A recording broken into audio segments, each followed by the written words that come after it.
நம்ம அத்தி இயற்கை அங்காடி வழங்கும் தமிழர் வேளாண் முறையில் இயற்கையாக விளைவிக்கப்பட்ட மாப்பிள்ளை சம்பா அரிசி மற்றும் கருப்பு உளுந்து தானியங்களை வறுத்து அரைத்து வீட்டிலேயே தயார் செய்யப்பட்ட மாவு கலவை. குழந்தைகள் முதல் பெரியவர்கள் வரை தங்கள் உடல் நலம் வலிமை பெற வாங்கி பயன்பெறுங்கள். கூட்டணிக்கு போ ஒரே கேள்வி, எப்ப கூட்டணி வைப்பீங்க, எந்த கட்சியோட கூட்டணி வைப்பீங்க? எங்க அண்ணனே சொல்றாரு, ஐயோ நானே சொல்லலையா, நீங்க அந்த கேள்வி என்கிட்ட கேட்டுக்கிட்டே இருக்கீங்க. கூட்டணிக்குன்னு நாக்க தொகை போட்டு அலையிற கூட்டம் ஒரு கூட்டம் இருக்குது, அவனை போய் பாரு. தனித்து மக்களோடு தான் கூட்டணி என்று பேசிக் கொண்டிருக்கிற நாம் தமிழர் கட்சியை மறுபடியும் கூட்டணிக்குள் அடைக்க வேண்டிய அவசியம் என்ன வருதுன்னா, எல்லா பயிலும் அயோக்கியனா இருக்கும்போது நீ மட்டும் எப்படி யோக்கியனா இருக்கலாம்? அதனால ஒன்னையும் அயோக்கியனாக்கணும். இப்போ பாருங்களேன், பிஜேபி சொல்லுது வாங்க கூட்டணிக்கு வாங்க. யார்? எங்க அண்ணன் நயினார் நாகேந்திரன் டிக்கெட் புதுசா தலைவர் ஆயிட்டாரு. ஆன ஒண்ணு கூப்பிடாரு, நான் நேர்மையோடு அழைக்கிறேன், நேரடியாக கூப்பிடுகிறேன், சீமான் எங்களோடு வர வேண்டும். உடனே இங்க இருக்கவங்க, சீமான் சூப்பரா பேசுறாருங்க. யாரு? தமிழிசை. பாத்தீங்களா? அண்ணாமலை, எங்க அண்ணன் எப்பயுமே போராடணும். பாத்தீங்களா? எல்லாம் உள்ள பேச்சு நடந்துகிட்டு இருக்கு, அவங்க எல்லாம் பின்னாடி வந்துகிட்டு இருக்காங்க. இப்போ எங்க அண்ணன் சொல்றாரு, பிஜேபி கூப்பிடுறது அவங்களோடது, எல்லாரும் வாங்கன்னு கூப்பிடுது. நாங்களும் படம் பார்த்துருக்கோம் தலைவா, டே வாடா குண்டான்னு கூப்பிடுவாங்க. ஓடி போனால் என்ன ஆகும்? கிட்னி எடுத்துட்டு விட்டுருவாங்க. இப்போ கிட்னி எடுத்து எல்லா கட்சியும் கிடக்கு, அந்த சட்னி எங்களுக்கு தேவையா? இவங்க ரொம்ப பேசுவாங்க. சீமான் என்ன உசு காரில் போறாராம்ல, இசுசு காரில் போறாரு. அதை சொல்லக்கூட முதலில் தெரியாது. இந்த இசுசு காரில் எப்படி சீமான் போறாரு? ஒரு டிவி வச்ச போய் 17 டிவி வச்சிருக்கேன் எப்பன்னு கேட்டியா? இல்லை எப்படின்னு கேட்டியா? கலாநிதி மாறன் ஒருத்தர் எப்படி உருவானன்னு கேட்டியா? செல்வின்னு ஒரு பொண்ணு, கருணாநிதிக்கு பிறந்த பொண்ணு, பெங்களூர்ல என்ன பண்ணுதுன்னு கேட்டியா? உதயநிதி ஸ்டாலினோட சொத்து மதிப்பு என்னன்னு கேட்டியா? என்ன ஒரு உசு கார் வச்சிருக்க தப்பாடா? அடுத்தடுத்த தலைமுறைக்கு என்ன செய்து வைக்கணும், அடுத்தடுத்த தலைமுறையை பாதுகாப்பதுக்கு என்ன செய்யணும், இந்த செய்யறாங்க பாருங்க. இந்த ரெட்ட பாலத்து பக்கத்தில் அந்த போட்ட நடக்கிறதுக்கு போட்டிருக்காங்கல்ல, நாமளும் எம்பிட்டு பேசி பார்த்துட்டோம். இதுக்காக தனியாக ஆர்ப்பாட்டம் பண்ணிட்டோம். விஓ போய் பார்த்தாச்சு, ஆர்ஏ போய் பார்த்தாச்சு, தாசாரை போய் பார்த்தாச்சு, அப்புறம் எம்எல்ஏ பார்த்தாச்சு, எம்பியை பார்த்தாச்சு, எல்லாரையும் பார்த்தாச்சு, வீட்டுக்கு வந்தாச்சு. பாலத்தில் இருந்த கல்லையும் உடைக்க மாட்டேங்காங்க, ஒன்றும் பண்ண மாட்டேங்காங்க, சாகர எண்ணிக்கையும் கூடிக்கிட்டே போகுது. இப்போ அதெல்லாம் கூட பிரச்சனை இல்லைங்க. யாரு காசுலடா போட்டீங்க அந்த பேவர் பிளாக்க? அதையாவது சொல்லுங்கடா. எது எம்எல்ஏ கட்டா நயா இதில் போடலைங்க. அங்கே ஊராட்சி மன்றத்து இடத்துல நாங்கள் நயா பைசா தரலங்க. யூனியன் சேர்மன் கேட்டா அவர் திரும்பிக்கிட்டு ஓடுறாரு, எனக்கு அதுக்கு சம்பந்தம் இல்லை, நானா வாக்கிங் போறேன், நான் வீட்டுக்குள்ளே போவேன் அப்படிங்கிற அவரு. என்னடா பண்ணி எம்பி அவர் தானே சும்மா இருக்க தம்பி, நீங்க வேற, நான்லாம் ஏதோ கொடுக்குற ஆசை வாங்கி நான் பாட்டு போயிட்டு அப்படிங்கிற அவரு. யாரா போட்ட ஒருத்தர் வாங்கி திறக்க மாட்டேன். டேய் துட்டு தெருவில் நடக்கிறா ஃபேவர் பிளாக் கல்லா, எவனாவது எடுத்துட்டு போங்கடா, உங்க துட்டு தாண்டா அப்படின்னா. ஏன் கல் இல்லை வடிவேல், இது ஏன் தண்ணி இல்லையா, ஏன் கல்லே கிடையாது. அப்படி என்னடா நல்லவங்க மக்களுக்கு போட்டு கொடுத்தீங்க? போட்ட ஃபேவர் பிளாக் கல் அந்த ரோட யார் போட்டதுன்னு ஒத்துக்க மாட்டேங்க இன்னை வரைக்கும். பேரம் பேசுறாங்க. தம்பி வைரமுத்து, இந்த மதிப்பெண்ட சொல்லி இந்த கருப்சாமி ரேசா கரெக்ட் பண்ண முடியுமா? தம்பி ஐயனார், நீங்க இந்த மதி சொன்னா கருப்சாமி கேட்பாங்க, கொஞ்சம் அமைதியா இருக்கு சொல்லுங்களேன். ஒரே மனுக்கு மேல மனுவா போட்டுக்கிட்டு இருக்காரு. எப்படி? யாரு மனு போட்டவனுக்கு? மனு போட்டவனு கூட்டி பேச. இப்ப இவர் சொன்ன ஜெயராஜ் சொன்னா கேட்பாரா? மதியானன்ட்ட ஜெயராஜ் சொல்லி பேச முடியுமா? அந்த அவர் அதிகாரி அந்த அம்மா அது வேற அழுவுது, நெடுஞ்சாலத்துறை அம்மா. தம்பி ஒரு 2-3 மாதம் பொறுக்கு தம்பி, நான் வேற ஊருக்கு ட்ரான்ஸ்ஃபர் ஆகி போய்க்கிறேன், நீங்கள் ஏன் தம்பி எம்எல்ஏ மாட்டி விடுறீங்க? அது ஏன்னா அதுக்கு தான் உண்மையே இருக்கு. இப்போ அது கையெழுத்து போட்டுச்சுன்னு வச்சுக்கோங்க, போட்ட ரோடு யார் போட்டான்னு தெரிஞ்சிடும். இப்போ அது தன்னால் தெரிஞ்சு பிடிச்சி ஏதாவது ஒன்று வச்சுங்க, அவன் டிரைவரை வச்சு, டிரைவர் இங்கே இருங்க, இந்த அம்மா டிரைவரும் நம்மளோட டிரைவரும் ஃப்ரெண்டு, இந்த டிரைவர்கிட்ட பேசி, இந்த டிரைவர் ஓனர்கிட்ட அனுமதி வாங்கி, நம்மகிட்ட தலைவரை இந்த மாதிரி எங்கேயா அவனா கருப்சாமி போன ஐயா, எங்கிட்டு பார்த்தாலும் கருப்சாமி பேசி, அவன் தினம் என்கிட்ட பேசிக்கிட்டு தானே இருக்கான். இப்படி திருப்பி பேசினா அவன் என்கிட்ட பேச மாட்டானே. தம்பி கரெக்ட் பண்ணிக்கிறேன்னு சொல்லிடுவாங்க அப்படின்னா அவன் கட் பண்ணிடுவான் போனேன். பிறகு எப்படி நம்ம, ஏன்னா நாம் தமிழர் கட்சி நீங்கள் நிறைய நினச்சிக்கிட்டு இருக்காங்க, நாம் தமிழில் எவனா 2 பேரை கரெக்ட் பண்ணிட்டு சரியா. நான் தான் சொல்லலை, என் தம்பி அண்ணன் ஜெயிச்சுருவார், மதியண்ணன் ஜெயிச்சுருவார். மதியண்ணனை கரெக்ட் பண்ணிடலாம், மதிவாணனை கரெக்ட் பண்ணிடலாம். மதிவாணன் என்பது நீங்கள் நினைக்கிற மாதிரி திமுக ஒரு எம்எல்ஏ கரெக்ட் பண்ணிட்டா 100 வருடம் வருது. மதிவாணன் மட்டும்தான் வருவான், பின்னாடி ஒருவே வர மாட்டான். நாம் தமிழர் இருக்க வரைக்கும் தான் மதி என்ன, அது திமுக போயிட்டார் மதி என்னன்னா போடா வெண்ண அப்படின்னு போய்கிட்டே இருக்கும் நாம் தமிழர். அதிமுக போயிட்டார் மதினா போடா தக்காளி, அவ்வளோதான். அங்கே நீங்கள் தான் சொல்கிறேன், இங்கே நாம் தமிழர் என்பது அப்படியே நமக்கு கூட கூட்டம், அங்கே ஒரு 10 பேர் வச்சு, அதெல்லாம் ஒரு மண்ணாங்கட்டியும் கிடையாது. அதனால தான் பாருங்கள், திமுகலேருந்து 2 பேர் சேர்ந்துட்டாங்க. நாம் தமிழர் திமுக சேர்த்தானோடனே பேட்டி எடுப்பாங்க, அங்கே 2 பேர் தான் உட்காந்துருப்பாங்க. இவங்க சொல்லுவாங்க வெளியில் 200 பேர் வெயிட் பண்ணிக்கிட்டு இருக்காங்க, இப்போ உள்ள 2 பேர் தான் விட்டுருக்கோம், வெளியில் பார்த்தா ஒரு நாய் இருக்காது. நான் விளையாட்டுக்கு சொல்லலை, முதலமைச்சர் நான் சொல்றது சரியா இருக்கும்னு நினைக்கிறேன். முதலமைச்சர் ஸ்டாலின் தலைமையில் திமுகவில் இணைக்கும் விழா, நாம் தமிழிலிருந்து வெளியேறியவர்கள் 1000 2000 அல்ல 3000 பேரை இணைக்கும் விழான்னு ஒரு அறிக்கை வருது. கலைஞர் அறிவாலயத்தில் தானே, அது அறிவாலயம் தானே, அறிவில்லாத இடத்துக்கு ஒரு அறிவாலயம்னு பேர். அந்த இடத்துல கல்யாணம் பண்ணுவாங்க. எங்கள் அப்பா திமுக, அதனால் நம்ம ஜாலியாக சொல்லலாம், ஒன்றும் தப்பு இல்லை. நான் எனக்கு உரிமை இருக்குல்ல, எங்கள் அப்பா ஓட்டு போட்டிருக்கான்ல, வாட்டி அடி எடுப்போம். அந்த நான் போயிருக்கேன் அங்கே மண்டபத்துக்கு, நல்ல சேர் போட்டு 1500 பேர் உட்காரலாம். இவன் 3000 பேர் உட்காந்துருக்கேங்க. எப்படி இந்த கைப்பிடி இல்லாத சேர் போட்டாலே 1500 பேர் தான் உட்கார முடியும் மேலே எங்களையும். இவன் 3000 பேர் மண்டபத்தில் உட்காந்து போய் சொல்கிறான். சரி முதல்ல அதுவே போய் சரி இருந்துட்டு போட்டோம் அப்படின்னு பார்த்தா நிகழ்ச்சி நடக்குது காலையில். இவன் 3000 சொல்லி ஆரம்பிச்சிட்டார். ஸ்டாலின் சொல்லிட்டார் 3000 நாம் தமிழர். அது நாங்கள் பேர் சொல்ல விரும்பலை, சீமான் பேரை சொல்ல மாட்டாங்களாம், ஏன்னா பயம். அவங்க சொல்லுது சீமான்லாம் அவ்வளோ பெரிய ஆள்லாம் கிடையாதுங்க சொல்கிற அளவுக்கு. இல்லை சொல்லித்தான் பாரு, நீ சொல்கிற அளவுக்கு பெரிய ஆள் இல்லை, நீ கூப்பிட்டு தான் பாரு. அவர் சொல்லிட்டா வளர்ந்துருவார்.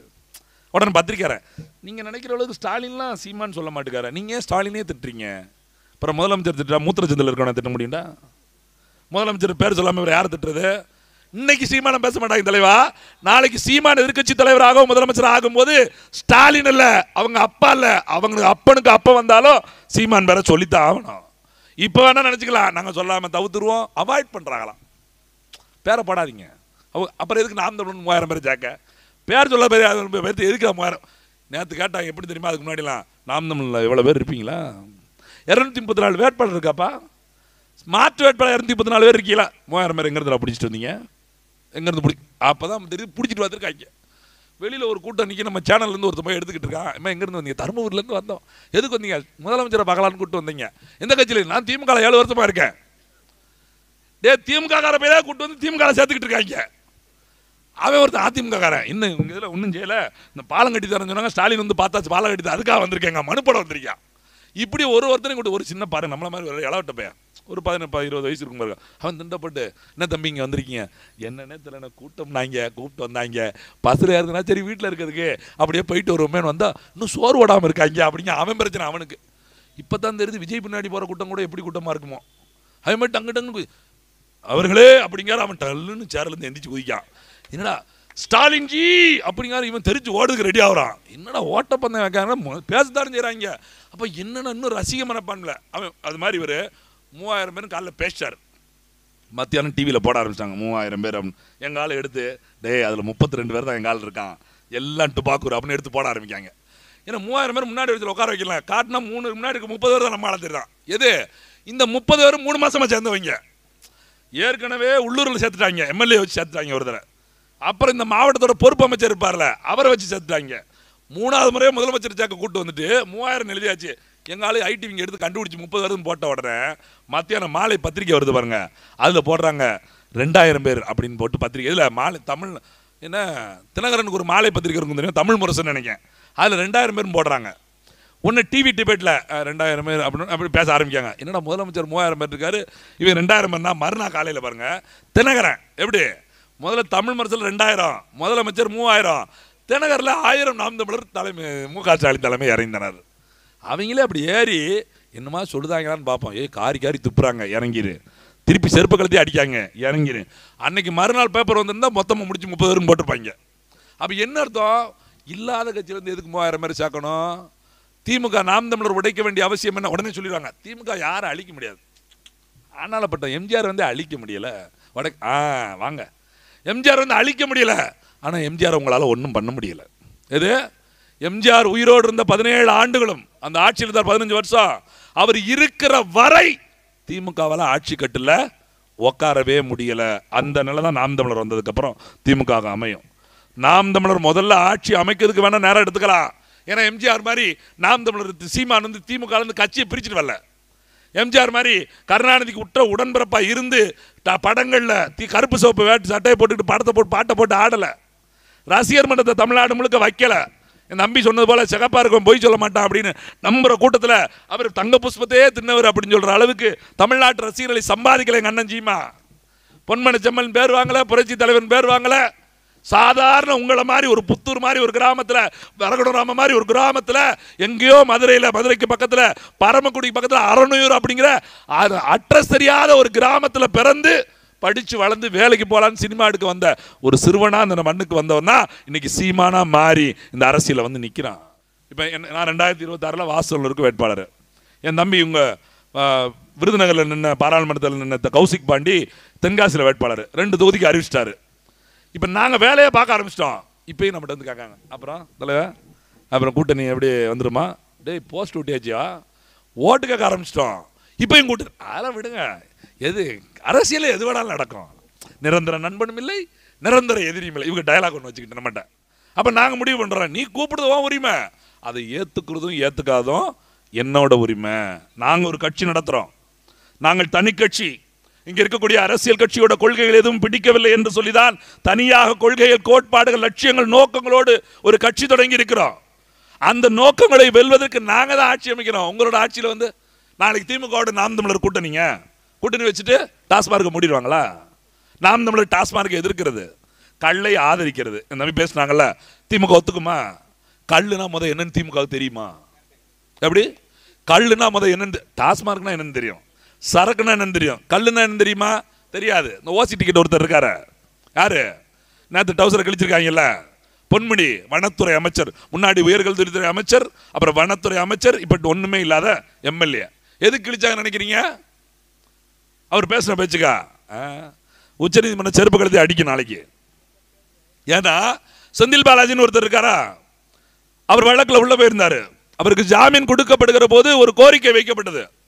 அவர் ஜாமீன்ல வெளியே வந்த உடனே அமைச்சராக்கிட்டாங்க. இப்ப ஜாமீனை ரத்து பண்ணு சொல்லி நீதிமன்றத்தில் வழக்கு நிக்குது. இன்றைக்கு விசாரணைக்கு வந்திருக்கு. நேற்று எதிராக அவர் பொறுப்பை நீக்கிறாங்க. ஏன் தெரியுமா? ஒரு கேள்வி வைக்க நீதிமன்றம், ஜாமீன் முக்கியமா பதவி முக்கியமா அப்படின்னு கேட்குது. இவன் ஜாமீன் தான் முக்கியம் சொல்லி ஆகணும், அதனால பதவி இல்லை தலைவா அப்படின்னு சொல்றதுக்கு பிடிங்கிட்டாங்க. அடுத்த கேஸ் பொன்முடி மேல. ஏன்னா அவர் பேசுற பேச்சு அப்படி பேச்சு நம்ம சொல்ல முடியாது. உங்களுக்கே தெரியும், பெண்களை பற்றி அவ்வளவு கேவலமாக ஒரு பொது மேடையில் 10 பெண்கள் வேற இருக்காங்க, எனக்கு இவங்க வேற இருக்காங்க, வெக்கமா இருக்கு அப்படின்னு வேற சொல்லிக்கிறாரு. அப்படி சொல்லிக்கிட்டே அவர் பேசுறாரு. அந்த பேச்சை கண்டிச்சு நீதிமன்றத்தில் வழக்கு. அப்ப அது கேட்கும், ஏன் உயர் நீதிமன்றம், உச்ச நீதிமன்றம் தொடர்ச்சி அந்த அரசாங்கம் பொன்முடி ஓசியில பஸ்ல போறீங்களே, எனக்கு ஓட்டு போட்டு கிழிச்சிகளாக்கும் அப்படிலாம் பேசுறாரு. அவர் மேல ஏன் அவனுக்கு பொறுப்பை வச்சிருக்க அப்படின்னு கேள்வி கேட்டுரும். அதனால அவர் நேரத்தை நீக்கிட்டாங்க. அது நீங்க நினைச்சு பாருங்க, பெண்களுக்கு எதிராக பேசிட்டாரு, பெண்களை அவமானமா பேசிட்டாரு. உடனே முதலமைச்சர் துடிச்சு போயிட்டாரு. துடிச்சு போய் அவர் பொறுப்புல இருந்து நீக்கிட்டாரு. எது கட்சிக்கு அவமானமா இருக்கான். அவர் பொம்பளை பிள்ளைய கேவலமா பேச, கனிமொழி வேற கண்டிக்குது, அவமானமா இருக்கு. எங்க அண்ணன் உடனே பொறுப்புல என்ன, கழகத்தின் துணை பொதுச் செயலாளர் பொறுப்புல இருந்து பொன்முடி விடுவிப்பு. எல்லாரும் கேட்டாங்க, உங்க கட்சிக்கே அவமானமா இருக்கே, ஆட்சிக்கு அவமானமா இல்லையா? கட்சி பொறுப்புல இருந்து தூக்கணும், நீ அமைச்சர் பொறுப்புல இருந்து அவரை தூக்கி இருக்கணும்ல. பதிலே சொல்லல. இப்ப உச்ச நீதிமன்றம் செருப்பு கழுத்தி அடிக்க தெரிஞ்சோன்னா நேரத்தை தூக்கிட்டாங்க. நூலகம் திறக்காங்க கருணாநிதி பேரு, பேருந்து நிலையம் திறக்காங்க கருணாநிதி பேரு, படிப்பகம் திறக்காங்க கருணாநிதி பேரு, என்னத்தை பஸ் ஸ்டாண்ட போன ஆட்சியில் கட்டிருக்காங்க, அதை புதுப்பிச்சு இவங்க பேரை போட்டுக்கிறாங்க. அதை உடைச்சிட்டோம்ல நம்ம தான். பேனா சொல்லிக்கலாம், முனைய காலி விடுது எங்கள் அண்ணன் ஜீமா தானே. 81 அடியில் எழுதாத பேனாவுக்கு வை விடுவோம்னா விடுவோமா? அதான் சொல்ல தம்பி சொல்லலை, ஆட்சியில் இல்லாமலேயே ஆளுங்கட்சியை திணறடிச்ச கட்சி நாம் தமிழர் கட்சி மட்டும்தான். நீ 81 கோடியில் நீ 800 கோடி போட்டாலும் வைக்கவே விட மாட்டான். இன்னும் இருக்கு, உங்கள் சமாதிக்கெல்லாம் காலம் பின்னாடி வரும். ஒன்று சுத்தமாக தூக்கி உங்கள் வீட்டில் வச்சுருவோம். அதை பற்றியில் நீங்கள் சொந்த இடத்துல வச்சுட்டு, எப்படி எங்கள் ஐயா காமராஜர் இந்த நாட்டை அத்தனை வருஷம் ஆண்டு எத்தனை அணைகளை கட்டி மக்களுக்காக அவ்வளவு தொழில்களை அர்ப்பணித்து கல்யாணம் முடிக்காமல் ஒரு பெண்டு பிள்ளை இல்லாமல் கடை சாகிற போது 101 ரூபா பையில் வச்சுட்டு 2 சாப்பாடு தட்டி 2 சட்டையை வச்சுட்டு செத்து போன மனுஷனை ஒரு முள்காட்டுக்குள்ளே இடம் முடிச்சு அடையாறில் படுக்க போட்டாங்க. களவாண்டு சொத்து சேர்த்து 2 பொண்டாட்டி 3 பொண்டாட்டி கட்டி 32 பிள்ளைய பற்றி அதுக்கு வாரிசுகளை கொடுத்து அதுக்கெல்லாம் தமிழ்நாட்டை பங்கு போட்டு கூறு போட்டு கொடுத்தோன்னே நடு ரோட்டில் எங்கே பீச்சில் கொண்டு போய் வச்சிருக்காங்க சாவடிச்சு. இப்போ யார் அடையாளம் இங்கே யோசிச்சு பாருங்க. எல்லா இடத்துக்கும் கருணாநிதி பாருங்க. கக்கூஸ் கேட்டிருக்கான், கக்கன் பேர் வைக்கான், கள்ளி பேர் வைக்க கருணாநிதி பேர் வை. டாஸ்மார்க் கருணாநிதி டாஸ்மார்க், கக்கூஸ் கருணாநிதி கக்கூஸ், அதுவும் காணா இதுவும் காணா, வையி கக்கூஸ் கருணாநிதி கக்கூஸ் வையே. நம்மளாம் கோவம் வரணுமுங்க, கோவம் வரணும்ல. கக்கன் எப்படிப்பட்ட பெரிய மகன்க. முதல்ல இந்த 2024 பாராளுமன்ற தேர்தலில் நாம் தமிழர் கட்சி இங்கே போட்டிட்டு இந்த இதில் வந்து 2 பூத்து கொஞ்சம் பார்த்து, நானும் முதலமைச்சர் மாதிரி லேசா கொஞ்சம் துண்டு சீட்டு இல்லை, செல்லு தான் உள்ள சீட்டு இருக்கு. 255வது பூத்துலையும் 256 இந்த வாக்குச்சாவடி 2 வாக்குச்சாவடி நம்ம ஊர் இருக்கு இல்லையா, அந்த வாக்குச்சாவடியில் பார்த்தீங்கன்னா திமுக அதிமுகவை விட கிட்டத்தட்ட 50 வாக்குகள், அதாவது 2வது இடத்துல இருக்கிற திமுகவை விட 50 வாக்குகளை ஒரு பூத்துலையும், ஒரு பூத்தில் பார்த்தீங்கன்னா கிட்டத்தட்ட 80 வாக்குகளை அதிகமாக. இவன் முதல் பூத்தில் 212, இன்னொன்று 171 வாக்குகளை பற்றி 2 வாக்குகளையுமே திமுக அதிமுக விட அதிக வாக்குகளை கொடுத்த இந்த ஊர் மக்களுக்கு முதல்ல நாங்கள் நன்றி சொல்ல கடமைப்பட்டிருக்கிறோம். ஏன்னா போன முறையே நன்றி சொல்லுக்க ஒரு கூட்டத்தை ரெடி பண்ணோம், ஒரு நல்ல கூட்டம் அதை கெடுத்துருச்சு. அதனால் பக்கத்து ஊரில் போட்டோம். மேலே வரகுணத்தில் போட வேண்டிய கூட்டத்தை புத்தூரில் போட்டுட்டு இப்போ மறுபடியும் புத்தூரில் கூட்டம் போட்டிருக்கிறோம். அதே போல் இந்த ஜமீன் நல்லமங்கலத்தில் மொத்தமாக 6 2 4 5 பூத்து இருக்குது. இந்த 2 பூத்தில் நம்ம ஃபஸ்ட்டு அப்படின்னா கூட 5 பூத்துலேயுமே திமுகவுக்கும் நமக்கும் எவ்வளோ வித்தியாசம்னு பார்த்தீங்கன்னா மொத்தமே 0.80% வாக்கு தான். அவங்க 33.84, நம்ம 33.4 வந்துட்டோம் பக்கத்தில். ஒருவேளை தம்பி சொன்ன மாதிரி அதெல்லாம் நீங்கள் 100 மீட்டர் தள்ளின்னு ஓட்டு கேட்டாலும் சரி, 500 மீட்டர் தள்ளின்னு மக்கள் வைரமுத்தான் பஞ்சாயத்து தலைவர் முடிவு பண்ணிட்டாங்கன்னா அதை தம்பி வைரமுத்தவே மாற்ற முடியாது. இப்போ அப்படி தானே வந்துருச்சு. அப்போ 450, இப்போ 800 வந்துருச்சு. இன்னொரு சொச்ச வாக்கு விழுந்ததுன்னா அடுத்த பஞ்சாயத்து தலைவர் யார் அப்படிங்கிறது தெரிய வந்துடும். இது எதுக்காக சொல்ல வேண்டியிருக்குன்னா, ஏன்னா எல்லா கட்சியுமே சொல்லுவாங்க ஜெயிச்சதுக்கப்புறம் வரலாமே, தோத்தவையெல்லாம் வராமல் போனாங்க அப்படின்னு சொல்கிற மாதிரி நாங்களும் ஒவ்வொரு முறை தேர்தல் நின்று கொண்டே இருக்கிறோம். 2000 தம்பி வைரமுத்து சொன்னது போல் 2016 நாம் தமிழர் கட்சி தேர்தல் கணக்கை தொடங்கியது. ஒவ்வொரு தேர்தலாக சந்தித்து கொண்டே இருக்கிறோம். இந்த 4 தேர்தல்களை சந்தித்த பிறகு இந்த 2024 பாராளுமன்ற தேர்தலுக்கு பின்பாக நாம் தமிழர் கட்சி தமிழ்நாடு முழுக்க 36 லட்சம் வாக்குகளை பெற்று முதல் முறையாக இந்தியாவில் ஒரே ஒரு கட்சி எந்த கட்சியோடும் ஒரு முறை கூட கூட்டணி வைக்காம தனிச்சே போட்டியிட்டு மாநில அந்தஸ்தை பெற்ற ஒரு அங்கீகாரம் பெற்ற கட்சியாக மாறி இருக்குன்னா அது இந்தியாவிலே நாம் தமிழர் கட்சி மட்டும்தான். வேற எந்த கட்சியும் தனிச்சு நின்று இப்படி வாங்கினதே கிடையாது. இந்த 4 தேர்தலையும் எந்த கட்சியோடும் கூட்டணி கிடையாது. 2019 தேர்தலுக்கு முடிவு வந்த பிறகே நாம் தமிழர் கட்சியை நினைச்சாங்க எல்லாரும், அதெல்லாம் எப்படி சீமான் கூட்டணிக்கு போயிடுவார், போன தேர்தலாம் ஒரே சதவீதம், இப்போ வந்துட்டார்ல 3% அப்படி பேச ஆரம்பிச்சிருவாங்க. நான் எப்படியும் ஒரு 4 சீட்டு கொடுத்துருவாங்க, அதனால பேசிடுவாங்க அப்படின்னு நினச்சாங்க. எங்கள் அண்ணன் அதுக்கெல்லாம் வாய்ப்பே கொடுக்க மாட்டார். அடுத்தவன் வாயை திறந்தா தானே பதில் சொல்லணும். வாயை திறக்க முன்னாடிக்கு அடிக்கிறாள் எங்கால், ஏன்னா அவன் என்ன கேட்பான்னு இவன் தெரிஞ்சு வச்சிருப்பார். அப்படி தேர்தல் முடிவு வந்த உடனே சொன்னார், தேர்தல் முடிவை பற்றியெல்லாம் பேசாமல் எல்லாரும் சொல்லுவாங்களா, ஜெயிச்சிட்டா மக்கள் எங்களை ஒத்துக்கிட்டாங்க அப்படிம்பாங்க, தோத்துட்டாங்கன்னா எதிர்கட்சி ஏமாத்திருச்சு அப்படிம்பாங்களா, அந்த மாதிரிலாம் பேசாமல் அப்போவே சொன்னார் மறுபடியும், அதாவது 2021 நாம் தமிழர் கட்சி தனிச்சு போட்டியிடுறது, இந்த தேர்தலையும் 117 பெண்கள் 117 ஆண்கள் என்று சொல்லி நாம் தமிழர் கட்சி தனிச்சு போட்டியிடுது அப்படின்னு சொன்னார். எல்லாருக்கும் ஒரு எங்கள் ஊர்லாம் சொன்னாங்க, சும்மா உடனே சொல்லி வைப்பாரியா, அடுத்த தடவை நீ எப்படியா சீட்டுக்கு ரெடி பண்ணிடு, எப்படினாலும் கூட்டணி ஆயிரும், உனக்கு நின்று எம்பிக்கு நின்றுக்கல, எம்எல்ஏக்கு சீட்டு வாங்கினா ஜெயிச்சுலாம் கூட்டணி கன்ஃபார்ம், அப்படி எப்படி ஆயிரும் அப்படின்னாங்க. எதிர்பார்ப்பு இருந்துகிட்டே இருந்துச்சு. அப்படிதான் நாங்களும் சொல்லி பார்த்தோம், அப்படிலாம் கிடையாதுயா, ஏற்கனவே ஒரு 70 பேருக்கு சீட்டு சொல்லிட்டாரியா அப்படின்னு சொன்னாலும் நம்பவே மாட்டேன்ட்டாங்க. கடைசியில் நாம் தமிழர் கட்சி தனிச்சு நின்றுச்சு, கிட்டத்தட்ட 6% வாக்குகளை பெற்றது. போன பாராளுமன்ற தேர்தல் வரும்போது அதை தான் சொன்னாங்க, அவ்வளோ இந்த வட்டம் வந்துடும், ஒன்றும் பிரச்சனை கிடையாதுன்னா. அப்பையும் தனிச்சு நின்னோம், இப்போ அங்கீகாரம் பெற்றோம். இப்போ எங்கிட்ட சொல்லலை, அவங்களே சொல்ல ஆரம்பிச்சிட்டாங்க, இல்லை கூட்டணின்னு சொல்லிட்டாங்க.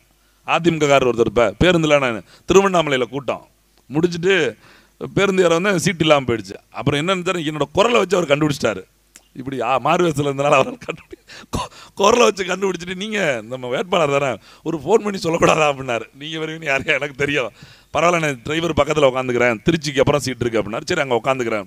அண்ணன் பேசிக்கிட்டே வந்தோம். அவர் கொஞ்சம் நேரம் இப்படி பரவாயில்ல அப்படியே போயிடும், உங்களுக்கு கூட்டணி ரெடி ஆயிரும், ஒன்றும் பிரச்சனை இல்லை அப்படின்னு சொல்லிட்டு அப்புறம் சொல்கிறாரு, எடப்பாடி சொல்லிட்டாரு, அதனால் நாம் தமிழர் நம்மகிட்ட தான் வருது.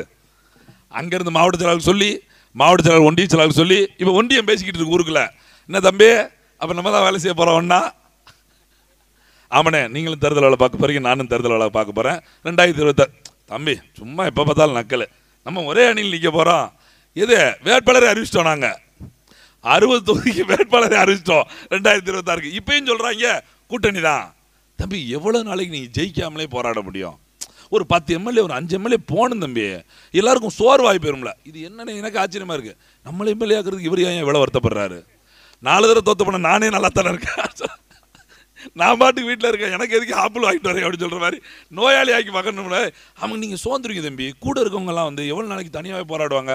2 எம்எல்ஏ வந்தால் தான் கூட இருக்கவங்க தனியாக போராடுறாங்கன்னா, இங்கே யாரும் எம்எல்ஏ ஆகி, நாம் தமிழர் கட்சியில் எம்எல்ஏ ஆகி, எம்பி ஆகி, கூட வேலை செய்கிறவங்களுக்கெல்லாம் ஏதாவது அரசு வேலையை வாங்கி கொடுத்து இல்லை வாங்குற கமிஷனில் கட்டிங் கொடுத்து, இல்லை எம்எல்ஏ ஆகிறவங்க கூட எம்பி ஆகிறவங்க கூட சுற்றினா அதுக்கான லாபம் கிடைச்சிரும். நம்ம கட்சி ஓட்டு ஜெயிச்சிருச்சுன்னா கிளை பொறுப்பில் இருந்தால் இந்த தம்பி ராமசுந்தரம் சொன்ன மாதிரி நம்ம பொண்டாட்டி உழைக்காது, பாத்திரம் துளைக்கிற வேலையாவது ஓசியில் வாங்கிடலாம் அப்படின்னு கனவு காங்கிற கூட்டம் நாம் தமிழர் கட்சியில் கிடையாது. யாரோ ஒரு பிரதிநிதி, நம்மளோட ஒரு பிரதிநிதி நம்ம தொகுதியில ஜெயிச்சுட்டா, எங்க அண்ணன் சீமான் தமிழ்நாடு முழுக்க பேசிக்கிட்டு இருக்காருல, அந்த மாற்றத்தை இங்க கொண்டு வந்துட முடியாதா? தமிழ்நாடு முழுக்க நாம் தமிழர் ஜெயிக்குதோ இல்லையோ, நம்ம தொகுதியில ஜெயிச்சிட மாட்டோமா அப்படின்னு ஒவ்வொரு தொகுதியில் இருக்கக்கூடிய பிள்ளைகளும் அந்த மாற்றத்தை கொண்டு வரணும்னு சொல்லி தான் வேலை பார்க்குறோமே ஒழிய, நாங்க எம்எல்ஏ ஆகணும் எம்பி ஆகணும் அப்படிங்கிற ஒரு நோதும் இல்லை. ஆகணும் கட்டாயம். நான் மட்டுமல்ல, 234 தொகுதியிலும் நாம் தமிழர் கட்சி எம்எல்ஏ ஆகணும். அதுக்கு தான் போராட்டம்.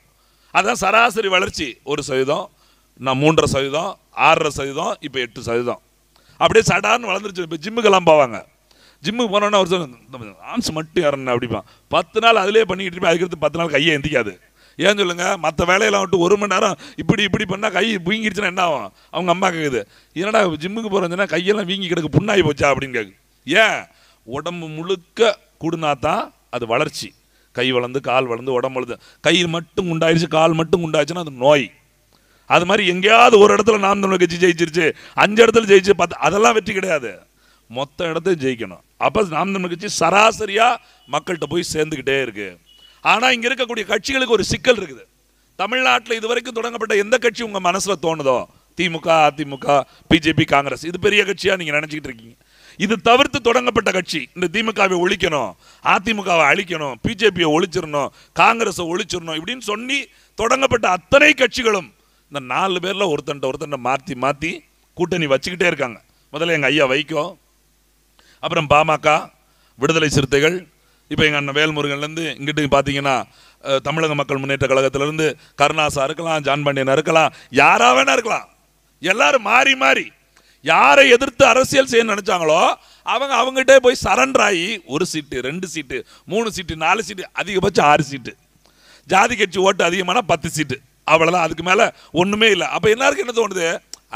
யார் பேசாத பேச்சா, வைகோ பேசாத பேச்சா, திமுக ஒழிக்கன்னு தான் கட்சி தொடங்கினாரு, இப்போ திமுகக்குள்ளேயே ஒழிஞ்சு கிடக்காரு. அப்போ பார்க்குற மக்களுக்கு எப்படி தோணுது? வைகோ பேசாத பேச்சா, நீங்கள் அதெல்லாம் அவர் போய் கூட்டணியில் இருக்கலையா? ராமதாஸ் பேசாத பேச்சா, திமுக கூட்டணி வச்சுட்டோன்னு வச்சுக்கோங்க, நாங்கள் அப்படின்னு வேற சொன்னவர் தான். இன்னைக்கு அதே கூட்டணி தான் இப்போ டிக்கெட்டை போட்டிருக்காரு. கலைஞர் மாதிரி ஒரு நல்ல மனுஷன் கிடையாதுங்க. சொல்ல கருப்பன் குசுமுக்காரன் வேட்டை ஆரம்பிச்சிட்டாண்டா அப்படிங்க மாதிரி அவர் டிக்கெட் அங்கே நூலை விட ஆரம்பிச்சிட்டாரு. எங்கள் அண்ணன் ஜி.கே. மணி சட்டமன்றத்தில் புலம்புறாரு. எங்கள் அண்ணன் கலைஞருங்க ஐயா சொல்லி விட்டுருக்காரு, ரேசா கட்டிட்டு வச்சுட்டு வாடா நம்மளை கூட்டணி கூட்டட்டும் அப்படின்னு சொல்லி ஐயா சொல்லி விடுறாரு. அப்போ யாரு கூட வேணாலும் கூட்டணிக்கு தயாராக இருக்கான். ஏன்? எம்எல்ஏ எம்பி ஏதாவது 4 அதிகாரம் இருந்தால் தான் நம்ம காரியத்தை நடத்த முடியும், கட்சியை நடத்த முடியும். இப்படி எல்லோரும் கூட்டணி போகும்போது அதனை சீமா மட்டும் கூட்டணி வைக்க மாட்டேன், எப்படி இது கூட்டணி இல்லாமல் போவோம் அப்படின்னு ஒரு கேள்வி மறுபடியும் அவர்களுக்குள் வந்துகிட்டே இருக்கு. அதனாலே அப்படி கூட்டணி இல்லாம ஒரு கட்சி இருந்தா அது சரிப்படாது. அப்படி ஒருத்தர் இருந்தா அப்படி ஒரு அரசியல் அவனை விட்டுறக்கூடாது. அப்படி ஒரு நேர்மையாளனா அங்க அரசியலை கொண்டு நிக்க வச்சிடக்கூடாது. அதனாலே மறுபடியும் கூட்டணி சீமான அதெல்லாம் பேசுவாருங்க, கூட்டணி போயிடுவாருங்க. அதெல்லாம் கூட்டணி வைக்காம நிக்க மாட்டாருங்க, வந்துருங்க. இப்போ பாருங்களேன், பிஜேபி சொல்லுது வாங்க கூட்டணிக்கு வாங்க. யார்? எங்கள் அண்ணன் நயினா நாகேந்திரன் டிக்கெட் புதுசாக தலைவர் ஆகிட்டார். ஒன்று கூப்பிடாரு, நான் நேர்மையோடு அழைக்கிறேன், நேரடியாக கூப்பிடுகிறேன், சீமான் எங்களோடு வர வேண்டும். உடனே இங்கே இருக்கவங்க சீமான் சூப்பராக பேசுகிறாருங்க. யார்? தமிழிசை. பார்த்தீங்களா? அண்ணாமலை எங்கள் அண்ணன் எப்பயுமே போராடணும். பார்த்தீங்களா? எல்லாம் உள்ள பேச்சு நடந்துக்கிட்டு இருக்கு, அவங்க எல்லாம் பின்னாடி வந்துக்கிட்டு இருக்காங்க. இப்போ எங்கள் அண்ணன் சொல்கிறாரு, பிஜேபி கூப்பிடுறது அவங்களோடது, எல்லாரும் வாங்கன்னு கூப்பிடுது. நாங்களும் படம் பார்த்துருக்கோம் தலைவா, டே வாடா குண்டான்னு கூப்பிடுவாங்க. ஓடி போனால் என்ன ஆகும்? கிட்னி எடுத்துகிட்டு விட்டுருவாங்க. இப்போ கிட்னி எடுத்து எல்லா கட்சியும் கிடக்கு, அந்த சட்னி எங்களுக்கு தேவையா? அப்போ நாங்கள் முடிவு பண்ணுறோம், நீ கூப்பிடுறதும் உரிமை, அதை ஏற்றுக்கிறதும் ஏற்றுக்காதும் என்னோட உரிமை. நாங்கள் ஒரு கட்சி நடத்துகிறோம், நாங்கள் தனி கட்சி. இங்கே இருக்கக்கூடிய அரசியல் கட்சியோட கொள்கைகள் எதுவும் பிடிக்கவில்லை என்று சொல்லிதான் தனியாக கொள்கைகள், கோட்பாடுகள், லட்சியங்கள், நோக்கங்களோடு ஒரு கட்சி தொடங்கி இருக்கிறோம். அந்த நோக்கங்களை வெல்வதற்கு நாங்கள் தான் ஆட்சி அமைக்கிறோம். உங்களோட ஆட்சியில் நாளைக்கு திமுகவோட நாம் தமிழர் கூட்டணி வச்சுட்டு டாஸ்மார்க்கை மூடிடுவாங்களா? நாம் தமிழர் டாஸ்மார்க்கை எதிர்க்கிறது, கல்லை ஆதரிக்கிறது. இந்த மாதிரி பேசுனாங்கல்ல, திமுக ஒத்துக்குமா? கல்லுனா முத என்னன்னு திமுக தெரியுமா? எப்படி? கல்லுனா முத என்னன்னு, டாஸ்மார்க்னா என்னன்னு தெரியும், சரக்குனா என்னன்னு தெரியும், கல்லுனா என்னன்னு தெரியுமா? தெரியாது. இந்த ஓசி டிக்கெட் ஒருத்தர் இருக்காரு, யாரு?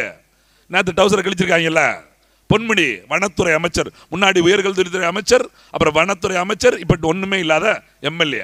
எதுக்கு கிழிச்சாங்க நினைக்கிறீங்க? அவர் பேசுற பேச்சுக்கா?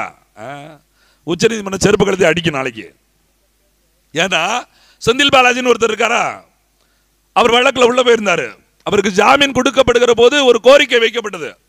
அவர் ஜாமீன்ல வெளியே வந்த உடனே அமைச்சராக்கிட்டாங்க. இப்ப ஜாமீனை ரத்து பண்ணுன்னு சொல்லி நீதிமன்றத்தில் வழக்கு நிக்குது. இன்றைக்கு விசாரணைக்கு வந்திருக்கு. நேற்று எதிராக அவர் பொறுப்பை நீக்கிறாங்க. ஏன் தெரியுமா? ஒரு கேள்விக்கு நீதிமன்றம் ஜாமீன் முக்கியமா பதவி முக்கியமா அப்படின்னு கேட்குது. இவன் ஜாமீன் தான் முக்கியம் சொல்லி ஆகணும். அதனால பதவி இல்லை தலைவா அப்படின்னு சொல்றதுக்கு பிடிங்கிட்டாங்க. அடுத்த கேஸ் பொன்முடி பேல. ஏன்னா அவர் பேசுற பேச்சு அப்படி பேச்சு நம்ம சொல்ல முடியாது. உங்களுக்கே தெரியும், பெண்களை பற்றி அவ்வளவு கேவலமாக ஒரு பொது மேடையில் 10 பெண்கள் வேற இருக்காங்க, எனக்கு இவங்க வேற இருக்காங்க, வெக்கமா இருக்கு அப்படின்னு வேற சொல்லிக்கிறாரு. அப்படி சொல்லிக்கிட்டே அவர் பேசுறாரு. அந்த பேச்சை கண்டிச்சு நீதிமன்றத்தில் வழக்கு. அப்ப அது கேட்கும், ஏன் உயர் நீதிமன்றம் உச்ச நீதிமன்றம் தொடர்ச்சி அந்த அரசாங்கம் பொன்முடி ஓசில பஸ்ல போறீங்களே, எனக்கு ஓட்டு போட்டு கிழிச்சிக்கலாக்கும் அப்படின்லாம் பேசுறாரு. அவர் மேல ஏன் அவனுக்கு பொறுப்பை வச்சிருக்க அப்படின்னு கேள்வி கேட்டுரும். அதனால அவர் நேரத்தை நீக்கிட்டாங்க. அது நீங்க நினைச்சு பாருங்க, பெண்களுக்கு எதிராக பேசிட்டாரு, பெண்களை அவமானமா பேசிட்டாரு. உடனே முதலமைச்சர் துடிச்சு போயிட்டாரு. துடிச்சு போய் அவர் பொறுப்புல இருந்து நீக்கிட்டாரு. எது? கட்சிக்கு அவமானமா இருக்கான். அவர் பொம்பளை பிள்ளைய கேவலமா பேச கனிமொழி வேற கண்டிக்குது. அவமானமா இருக்கு. எங்க அண்ணன் உடனே பொறுப்புல இருந்து என்ன கழகத்தின் துணை பொதுச் செயலாளர் பொறுப்புல இருந்து பொன்முடி விடுவிப்பு. எல்லாரும் கேட்டாங்க, உங்க கட்சிக்கே அவமானமா இருக்கே, ஆட்சிக்கு அவமானமா இல்லையா?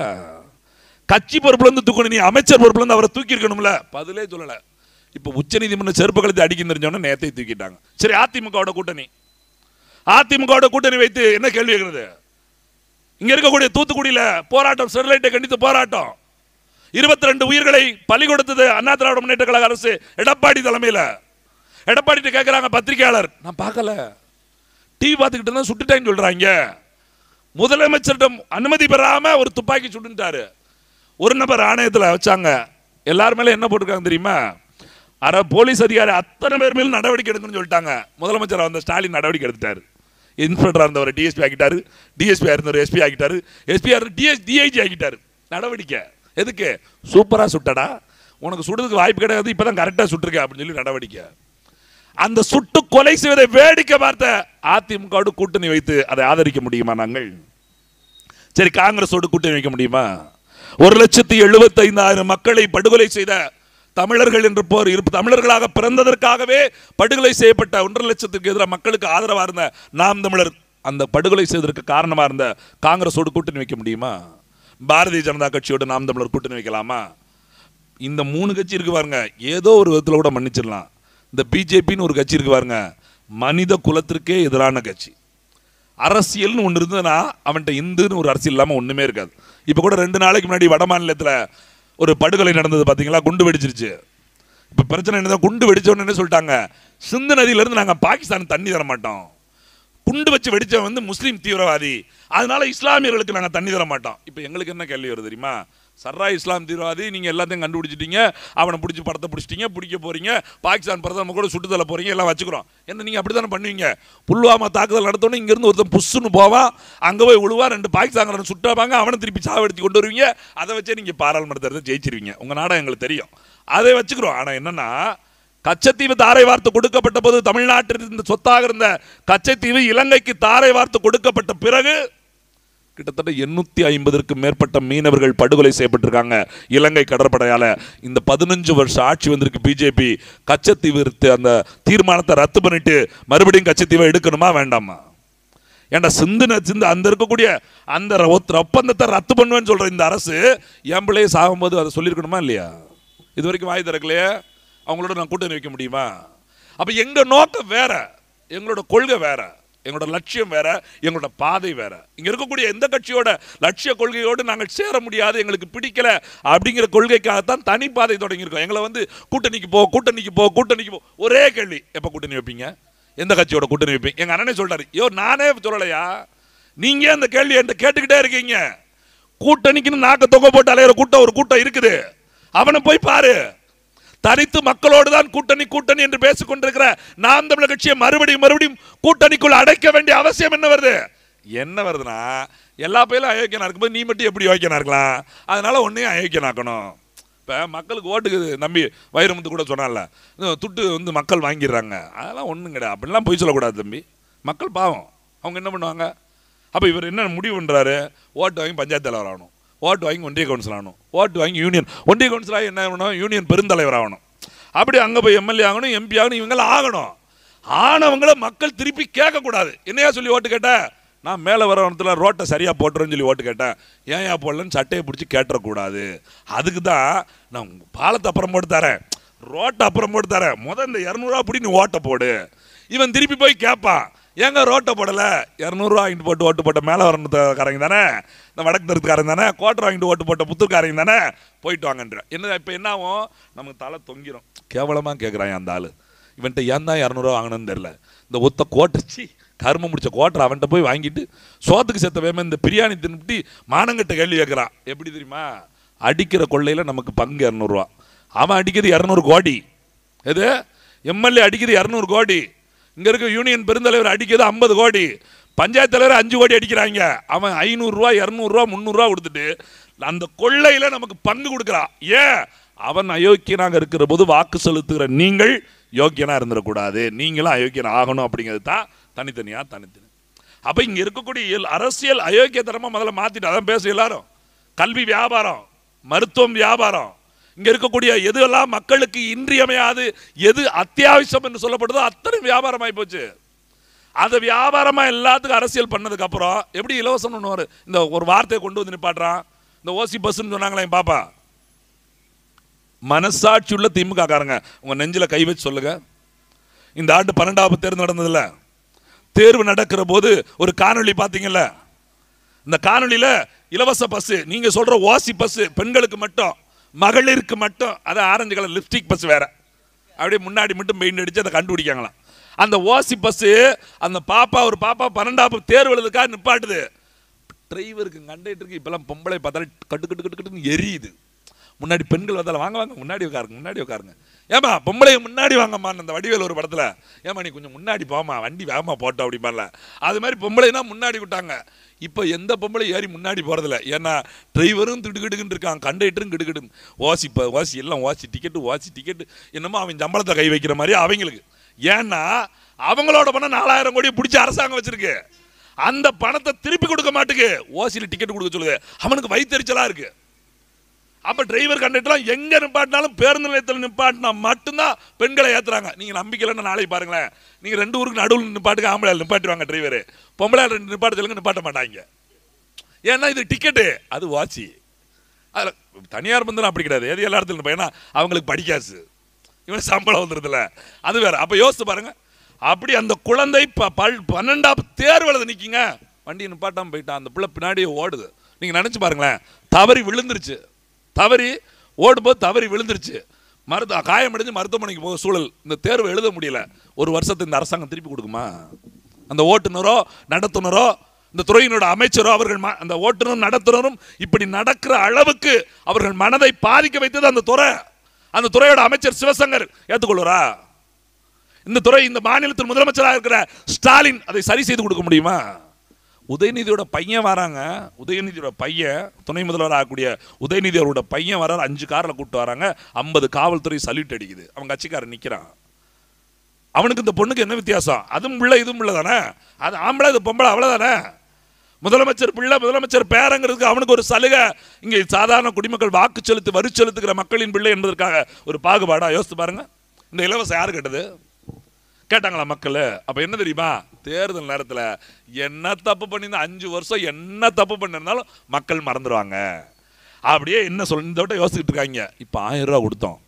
போன தேர்தல் பாருங்க, திமுக சொல்லிச்சு அனைத்து மகளிருக்கும் 1000 ரூபா ஜெயிச்சிட்டாங்க. நம்ம அம்மா அக்கா மாதிரி தான் சொல்லவே வேண்டாமா? டே எங்கள் அப்பா தள்ளுபடின்னு ஒரு வார்த்தையை கேட்கணும், ஓசின்னு ஒரு வார்த்தையை கேட்கணும். ரெண்டையும் கேட்டால் எங்கள் அக்கா தஞ்சிலாம் ஓட்ட போட்டு, தம்பி என்னடா நான் நினச்சேன் உனக்கு தான் போட நினச்சேன், அவர் 1000 ரூபா தரேன்னா நான் அங்கே போய் போட்டு வந்துட்டேன், உங்கள் மச்சா வேற இப்படி சொல்லிட்டாரு, உங்கள் மாமா வேற இப்படி சொல்லிட்டாருன்னு வந்து பல்லதான் நம்மகிட்ட காட்டுவாங்க. வேற என்ன செய்யுது?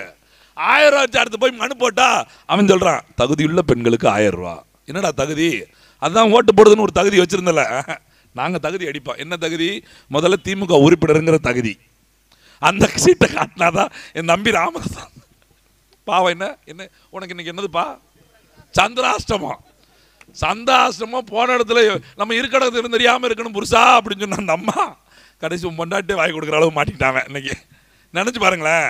அவர் மணிட்டு சொல்லிட்டு இருக்காருல அந்த எம்எல்ஏ ரெக்கமெண்டு இந்த திமுக, நீ 7 லட்சம் இல்லை தம்பி 70 லட்சம் கொடுத்தாலும் முதல்ல திமுக உறுப்பினர்கிட்ட இருக்கணும்.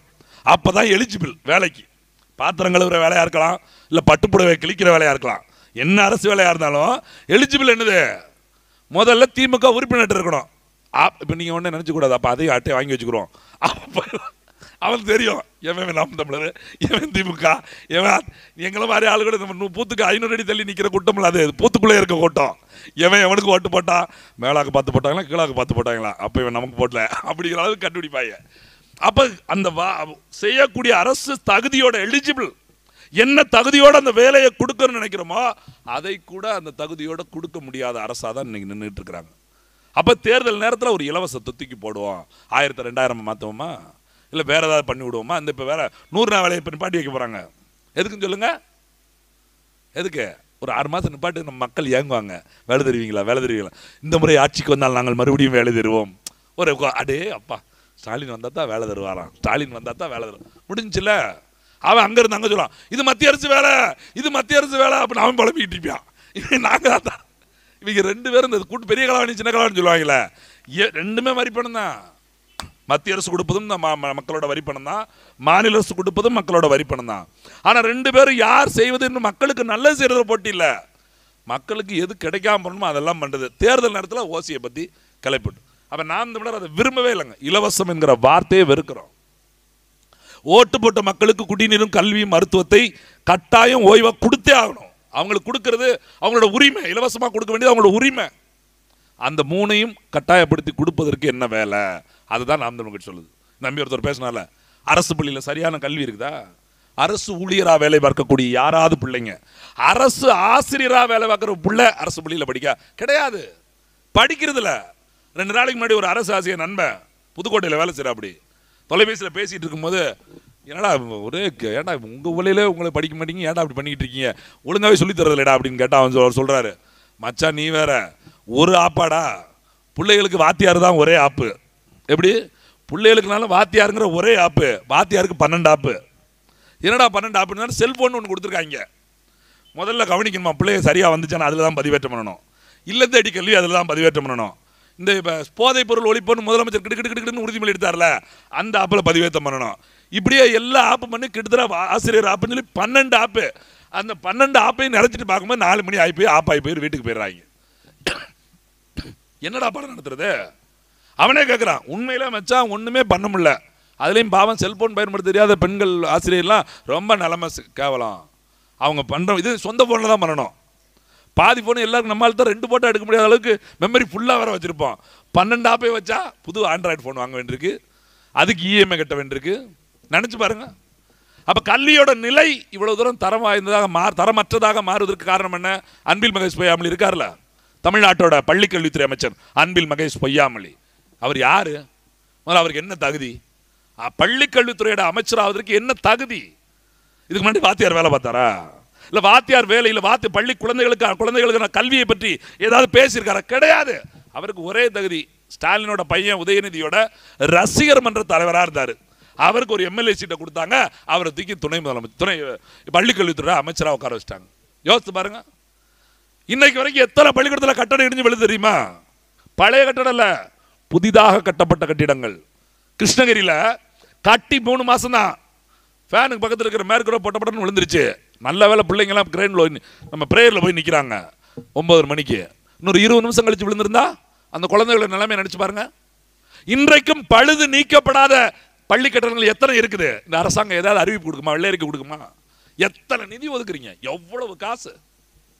9 லட்சம் கோடி கடன் வந்துருச்சுங்க. இந்த 4 ஆண்டுகள 4 லட்சம் கோடி கடன். கூட 1 லட்சம் கோடி வாங்கி அவங்க அப்பனை கட்ட போறா. எல்லாம் எங்க வீட்டு தலையில தானே விழப்போகுது. பள்ளி கல்வித்துறைக்கு ஒதுக்கு, கல்விக்கும் மருத்துவத்துக்கும் காசை ஒதுக்கு. ஏன் ஒதுக்கல சொல்லுங்க பாப்போம். டாஸ்மார்க்ல இருந்து மட்டும்தான் வருமானம் வருது அப்படின்னு வெளிப்படையா பேசுறாங்க. டாஸ்மார்க் ஊழியர்கள் போராடுறதுக்கு பேசுக்கு எங்களே கூப்பிடுறாங்க. டாஸ்மார்க்னால தான் கவர்மெண்ட் ஓடுதுன்னு அரசாங்கம் சொல்லுது. டாஸ்மார்க் ஊழியர் சொல்றாங்க கவர்மெண்ட் ஓடுதுங்க, எங்க வண்டி ஓட மாட்டேங்குங்க. என்னடான்னு கேட்டா 10,000 ரூபாய் சம்பளங்க. அப்புறம் 10 ரூபா வாங்கினா அதையும் கம்ப்ளைண்ட் பண்றாங்க அப்படிங்காங்க. சரி ஏயா நீ 10 ரூபா வாங்கின அப்படின்னா 5 ரூபா தான் வாங்கிட்டு இருந்தோம். இப்போ கரூர் கம்பெனின்னு ஒன்று வந்துருச்சு, அது 10 வாங்க சொல்லு. யாரு? நம்ம செந்தில் பாலாஜி. அவர் எங்கடா கணக்கு கொடுக்காருன்னு பார்த்தா தெளிவாக அவர் ஸ்டாலின் வீட்டில் தான் கணக்கு ஒப்படைக்கிறாரு. அதனால தான் அவர் நீங்கள் வீட்டுக்கு போங்க, வீட்டுக்குள்ள வாங்க, ரெஸ்ட் எடுங்க. அவர் நெஞ்சுவலி எங்கே வரும் தெரியல, இங்கே வரும் அவருக்கு. எது அது உங்களுக்கு தலைவலி. அப்படியே இறக்கணும் கல் தடை, அப்படியே இறக்கணும் பதினி தடை வச்சா கல் மாதிரி. இங்கே பிடிச்சா நெஞ்சுவலி, இங்கே பிடிச்சா தலைவலி திமுக காரனுக்கு. ஏன்னா போலீஸ் பிடிக்க வந்து ஐயோ நெஞ்சு வலிக்குது அவருக்கு, சரி இங்கேயாவது ஆப்ரேஷன் பண்ணிக்கலாம்ல, நெஞ்சிலே பண்ணிட்டாங்க. இல்லாத நெஞ்சு வலிக்கு ஒரு ஆப்ரேஷனை பண்ணி அப்பவும் நீதிமன்றம் விடாமல் இன்னைக்கு வெளியில் வந்து 6 மாத காலம் அமைச்சராக இருந்து இப்போ திருப்பி அதை காலி பண்ணுறான். நினச்சி பாருங்க, 234 எம்எல்ஏக்கள், உங்கள் கட்சியில் 100 எம்எல்ஏக்கள் இருக்கிறான். ஏன் நல்ல ஒருத்தன் இல்லையாங்க? செந்தில் பாலாஜி இல்லைன்னா வேறு அமைச்சர் கொடுக்க முடியாதா? மனோ தங்கராஜ் இல்லைன்னா ஒரு அமைச்சர் கொடுக்க முடியாதா? பொன்முடி இல்லைன்னா இன்னொருத்தருக்கு அமைச்சர் கொடுக்க முடியாதா? ராஜகண்ணப்ப இல்லைன்னா சிவசங்கர் தானா? சிவசங்கர் இல்லைன்னா முத்துச்சாமி தானா? அப்படின்னா இவங்கெல்லாம் யாரு? சிறந்த அடிமைகள் அமைச்சர்லாம். இவன்கிட்ட கொடுத்தா தான் கணக்கு கரெக்டாக கொடுப்பான், அவன்கிட்ட கொடுத்தா ஆட்டையை போட்டு போயிருவான் அப்படின்னு எல்லாம். முத்துச்சாமின்னு ஒருத்தர் திமுக இப்போ அமைச்சர் உட்காந்துட்டு இருக்காரு.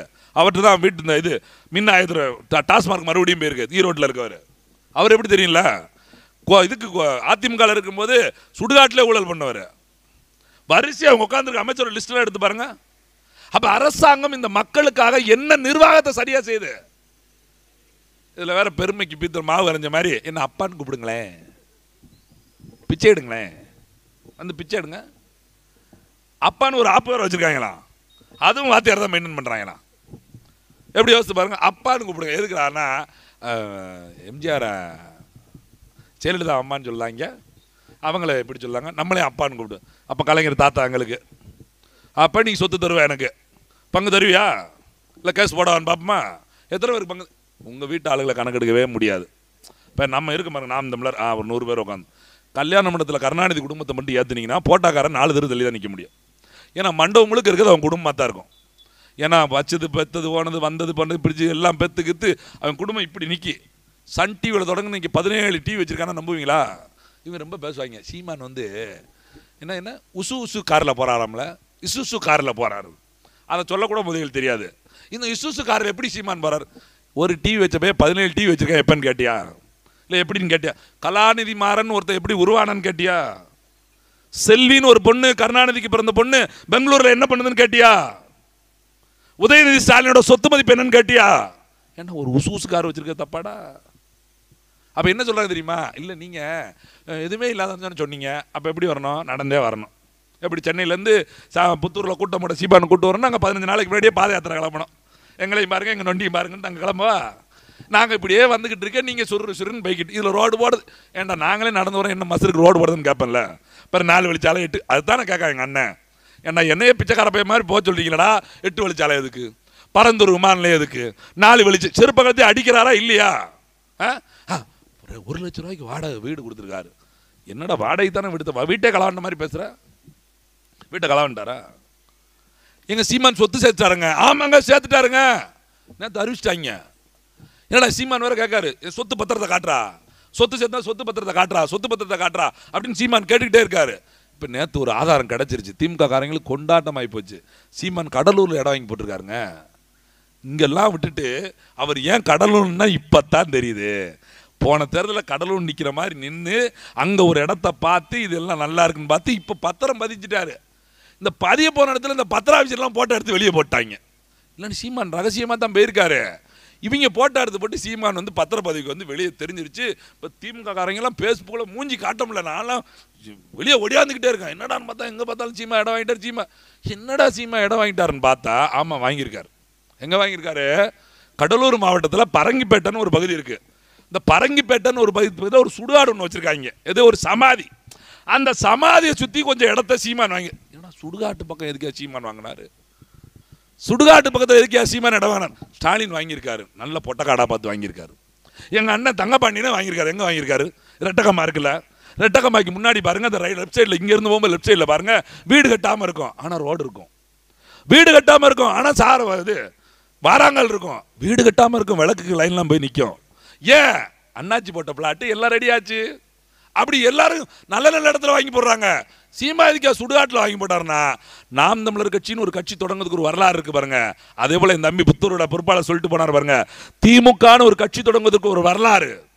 தமிழ் மொழின்னு பேசி இந்தி மொழி இந்த மண்ணில் ஆதிக்கம் செலுத்துகிறது, தமிழை காக்க நீதி வேண்டும் என்று போராடியதில்ல திமுக. மொழி போர்னு ஒரு போராட்டத்தை தொடங்கி மாணவர்கள் கையில் எடுத்த போது அந்த போராட்டத்தின் விளைவாகத்தான் 1967 திமுக ஆட்சிக்கு வந்தது. அந்த மொழி போரை காப்பதற்காக, மொழியை மீட்டெடுப்பதற்காக ராஜேந்திரன் ஒருத்தர் செத்து போனான் பாருங்க. அந்த ராஜேந்திரனோட சுடுகாடு தான் நான் சொன்ன சமாதி. எது? அந்த ராஜேந்திரனுக்கு மணிமண்டபம் கட்ட வேண்டும் என்பதற்காக நாம் தமிழர் கட்சி சார்பாக எங்க அண்ணன் சீமா அங்க இடம் வாங்கி போட்டிருக்காரு.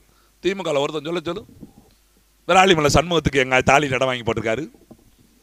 அங்க இருக்க கீழப்பட ஒரு சின்ன சாப்பிக்காக கருணாநிதி இடம் வாங்கி போட்டு, கருணாநிதி பொண்டாட்டிக்கும் அப்பாட்டிக்கும் இடம் வாங்கி போட்டாரு. வேற என்ன போட்டாரு சொல்லு? நான் பயப்படுறதுக்கெல்லாம் ஒன்றும் கிடையாது. 3 பொண்டாட்டிக்காரன் பேர் எப்படி சொல்ல முடியும்? ஒரு பொண்டாட்டி தான் பொண்டாட்டின்னு சொல்ல முடியும்.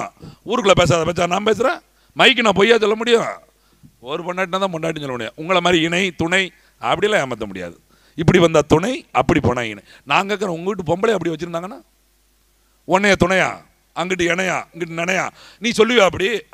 பொம்பளை ஆம்பளை என்ன மீச இருக்குல்ல, மஞ்சள் கலங்க உங்களுக்கு ஒரு நான் கொடுக்குறேன் இருங்க. அவங்களுக்கு மஞ்சள் கலங்க உருவிட்டு இவங்களுக்கு மஞ்சள். ஆம்பளைலாம் எப்படி வேணாலும் இருக்கலாம், பொம்பளைலாம் எப்படி?